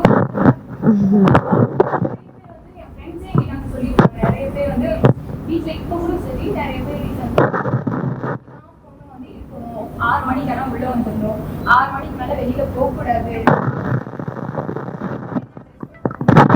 அப்படின்னு சொல்லி வந்து பொண்ணுங்களை தான் அப்படியே வச்சுருவாங்க. அவங்க முன்னேறி வரணும் நினைச்சாலும் வர விட மாட்டேங்கிறாங்க. அப்புறம் என்ன சொல்றாங்க, பெண்கள் வந்து நீங்க வந்து முன்னேறி வர மாட்டீங்க, உங்களுக்கு இவ்வளவு எஜுகேஷன் இல்லையே நாங்க கொடுக்கணும், அது பண்றோம் இது பண்றோம். வீட்டுல இருக்கவங்க அதே வீட்டுல இருக்கவங்க புரிஞ்சுக்கவே மாட்டேங்கிறாங்க. இது வந்து நீங்க எப்படி நினைக்கிறீங்கன்னு தான் எனக்கு வந்து ஒரு பெரிய அதான் இவ்வளோ நேரம் சொன்னேன். இங்கே எதுவுமே மாறல. ஆக்சுவலி மாறின மாதிரி ஒரு தோற்றம் இருக்குல்ல, அது வந்து நம்ம எப்பவுமே என்ன சொல்றது, ஒரு ரூட் காஸ் மாறணும். ஒரு அடிமட்டத்தில் அந்த சேஞ்சஸ் நடந்தால் மட்டும்தான் இது வந்து ரொம்ப ஷாலோவான மாற்றம், மேலோட்டமான மாற்றங்கள் தான். நம்ம இன்னைக்கு வந்து வெளியில வர்றதோ பேசுறதோ, இது நீங்க எல்லாம் முடிச்சுட்டு வீட்டுக்கு போனீங்கன்னா உங்க வீட்டில் இருக்கிற அந்த செட் ஆஃப் ரூல்ஸை நம்ம ஃபாலோ பண்ணி தான் ஆகணும் அப்படின்றது. ஸோ அந்த குடும்ப அமைப்பு இருக்குல்ல, அந்த குடும்ப அமைப்பு ரொம்ப சிக்கலானதாகவே இருக்கு. யாருக்குன்னா 2 பிரிவினருக்கு, ஒன்று ஒடுக்கப்பட்ட மக்களுக்கு, இன்னொன்று வந்து பெண்களுக்கு வந்து ரொம்ப சிக்கலாகவே நம்ம அதை வச்சிருக்கோம்.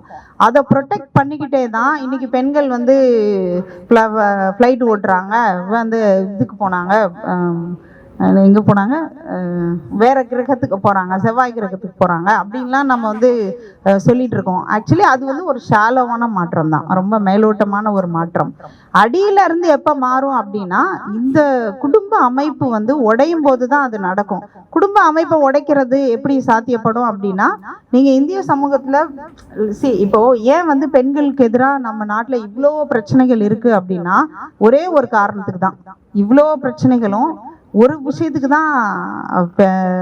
பெண் சிசு கொலை, கருக்கொலையில் ஆரம்பிச்சு நீங்கள் வந்து மெரைட்டல் ரேப் வரைக்கும் வச்சுக்கோங்களேன். ஒரு திருமணத்தில் நடக்கிற கணவன் வந்து விருப்பம் இல்லாமல் உறவு கொள்றது வரைக்கும் நீங்கள் வச்சுக்கிட்டீங்க அப்படின்னா, செக்ஷுவல் அபியூஸ் வரைக்கும் வச்சுக்கிட்டீங்க அப்படின்னா, நீங்கள் அந்த எல்லா பிரச்சனைக்குமே ஒரே காரணம் ஏன் அது கட்டி காப்பாற்றப்படுது அப்படின்னா, நீங்கள் சாதிக்குள்ளே திருமணம் பண்ணிக்கணும் அப்படிங்கிற ஒரே காரணத்துக்கு தான். இந்த ரூல்ஸ் எல்லாமே அதுக்கு தான் வந்து உருவாக்கப்பட்டுச்சு. இதை வந்து நம்ம புரிஞ்சுக்கணும். இப்போ பெண்கள் வந்து வெறுமனே எனக்கு சுதந்திரம் வேணும் அப்படின்னா உங்களுக்கு சுதந்திரம் கிடைக்கும், ஆனால் சமத்துவம் கிடைக்காது. சுதந்திரம் கிடைக்கும்னா இப்போ நீங்கள் விரும்பின ட்ரெஸ்ஸை போடுறதுக்கு உங்களுக்கு சுதந்திரம் இருக்கும், ஆனால் உங்களை சமமாக நினைக்கிறதுக்கு இங்கே யாரும் இருக்க மாட்டாங்க.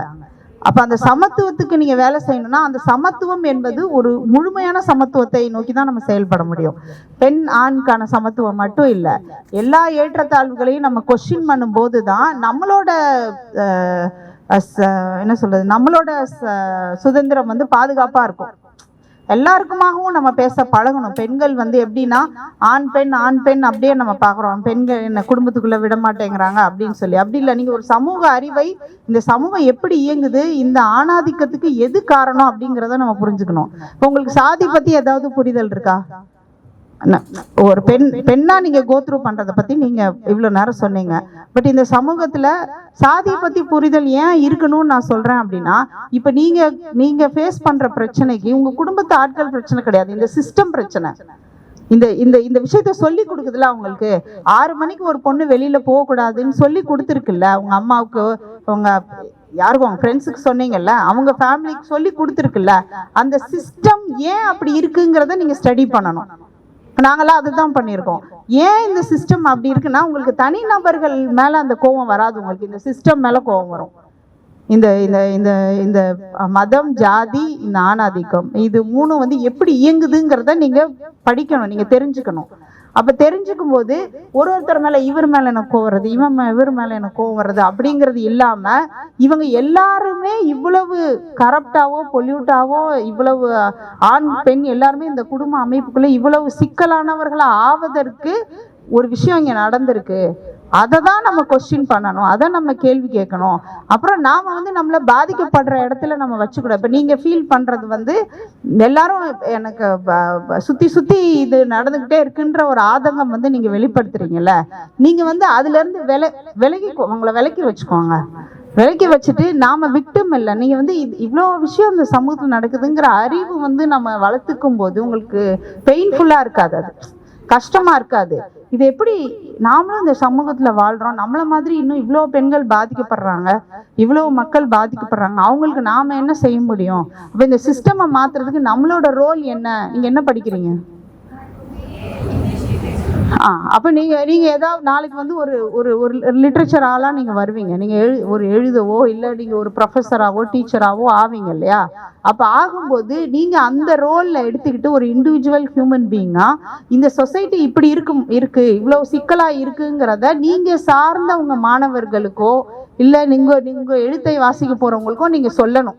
அதுதான் கடமை. எல்லாம் நம்ம இந்த எந்த சமூகத்துல பிறந்தவங்களுக்குமே இருக்கிற முதன்மையான குடிமக்களா இருக்க முதன்மையான கடமை என்னன்னா, அந்த சமூகத்துல இருக்கிற சிக்கல்களை களைவது தான் நம்மளோட முதல் வேலை.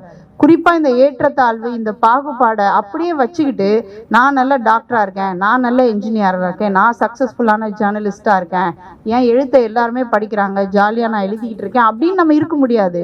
ஒரு நம்ம கான்ஸ்டியூஷன்னா நம்ம கான்ஸ்டியூஷன் கொடுக்குற எல்லா உரிமைகளையும் நாம் அனுபவிக்கிறோம் இல்லையா? கான்ஸ்டியூஷன் அரசமைப்பு சட்டம் படி நமக்கு எல்லா உரிமைகளும் ஒரு தனி மனிதராக நமக்கு உரிமைகள் நம்ம அனுபவிக்கிறோம். அப்போ அந்த கான்ஸ்டியூஷனை நிலை நிறுத்துறதுக்கு நாம ஒரு சிட்டிசனா நம்மளோட பங்களிப்பை செய்யணும்.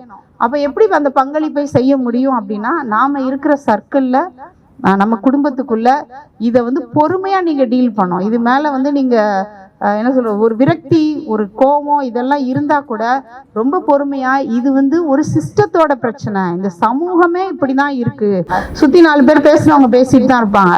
ஸோ அதுக்கெல்லாம் நம்ம என்ன சொல்றது, ஒரு ஸ்டோன் ஹார்ட்டடா ஒரு கல் நெஞ்சக்காரங்களாம் நம்மளை மாத்திக்கிட்டு அந்த விஷயங்கள்லாம் நம்ம காதுலயே போட்டுக்கூடாது.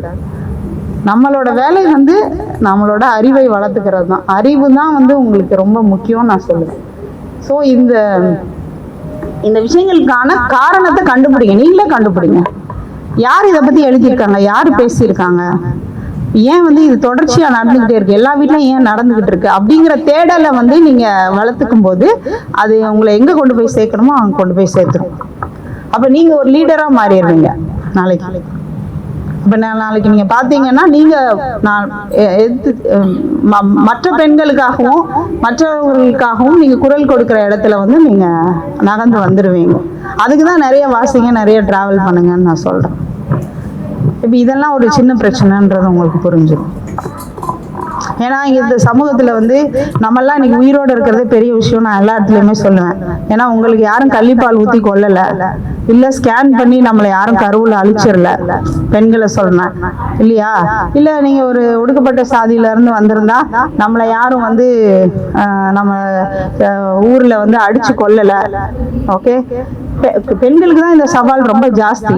நம்மளை எப்படியோ நம்மளை சின்ன வயசுலயே அழிச்சிருக்கணும், ஆனா அழிக்காம நம்மளுக்கும் சோறு போட்டு வளர்த்து படிக்க வச்சு, ஏன்னா இன்னைக்கு இந்த அளவுக்கு இதெல்லாம் நம்ம தப்பிச்சு வந்திருக்கோம். இந்த விஷயத்தை பல முயற்சிகள் நடந்து, இல்ல எங்கேயாவது போய் ஒரு மாட்டிக்கிட்டு ஒரு இப்ப சொன்னேன் அன்னைக்கு அந்த ஆட்டோல நம்ம எல்லாம் போய் சேர்ந்து இருந்திருக்கலாம். ஓகே, ஒரு மர்டர் ஆயிருக்கலாம். அப்படிதான் இருக்கு இந்த சொசைட்டி. சீரியஸாவே அவ்வளவு த்ரெட்டனிங்கா, அவ்வளவு மோசமா இந்த சொசைட்டி இருக்கு. ஆனா நாம எப்படியோ இது எல்லாத்துல இருந்து தப்பிச்சு இங்க இன்னைக்கு வாழ்றதே ஒரு பெரிய லக்ஸரியான ஒரு விஷயமா அப்படி இருக்கு இல்லையா? சோ நாம ரொம்ப ஸ்ட்ராங்கா இருக்கணும். அதுதான் சொல்ல வந்தேன், ரொம்ப ஸ்ட்ராங்கா இருக்கணும். நமக்கு இந்த வாய்ப்பு நம்ம சாதாரணமா வரல, நம்ம பிறந்ததுல இருந்தே ஃபைட் பண்ணிட்டே வந்திருக்கோம். உங்களுக்கு தெரியாமலே நீங்க ஃபைட் பண்ணிருக்கீங்க. அப்ப நமக்கு அந்த ஸ்ட்ரென்த், நமக்குள்ள அந்த இன்னர் ஸ்ட்ரென்த் கண்டிப்பா இருக்கும்.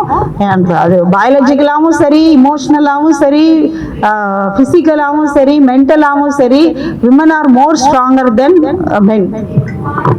இதை நீங்க ட்ரஸ்ட் பண்ணணும். உங்க எல்லாருக்கும் ரொம்ப நன்றி. நான் முதல்ல சொல்லிட்டே இருந்தாலும் நன்றி.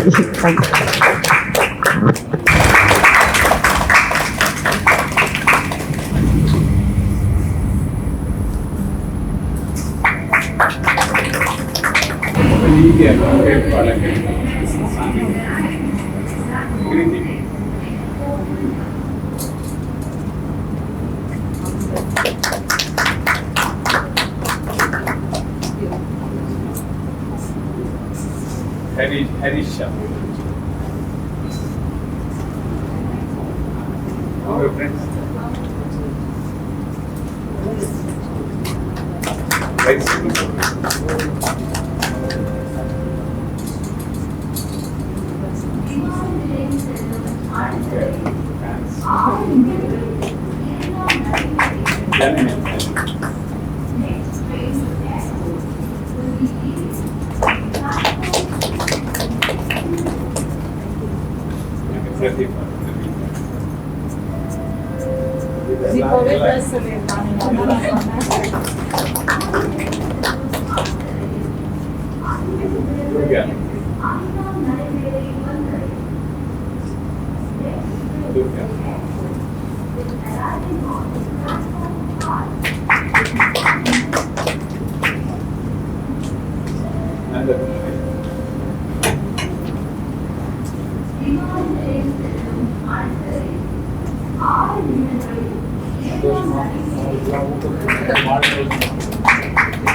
Suresh.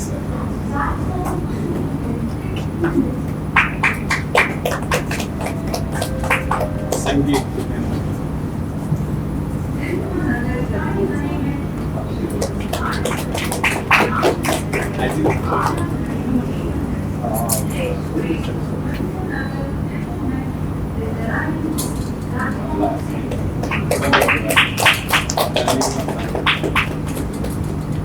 ஸ்வேதா.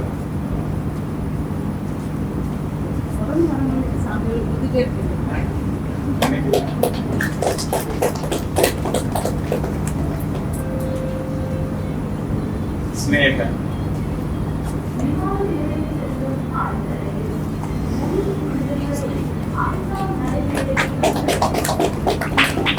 ஓகே.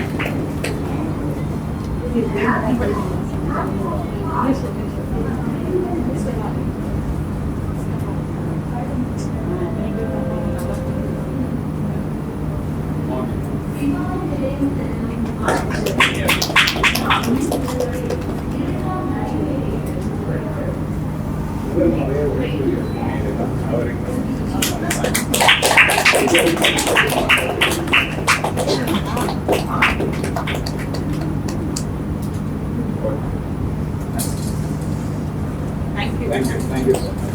மறுபடியும் சனிக்கிழமை கூடுதலாக ஆட்கள் பர்டிகுலர்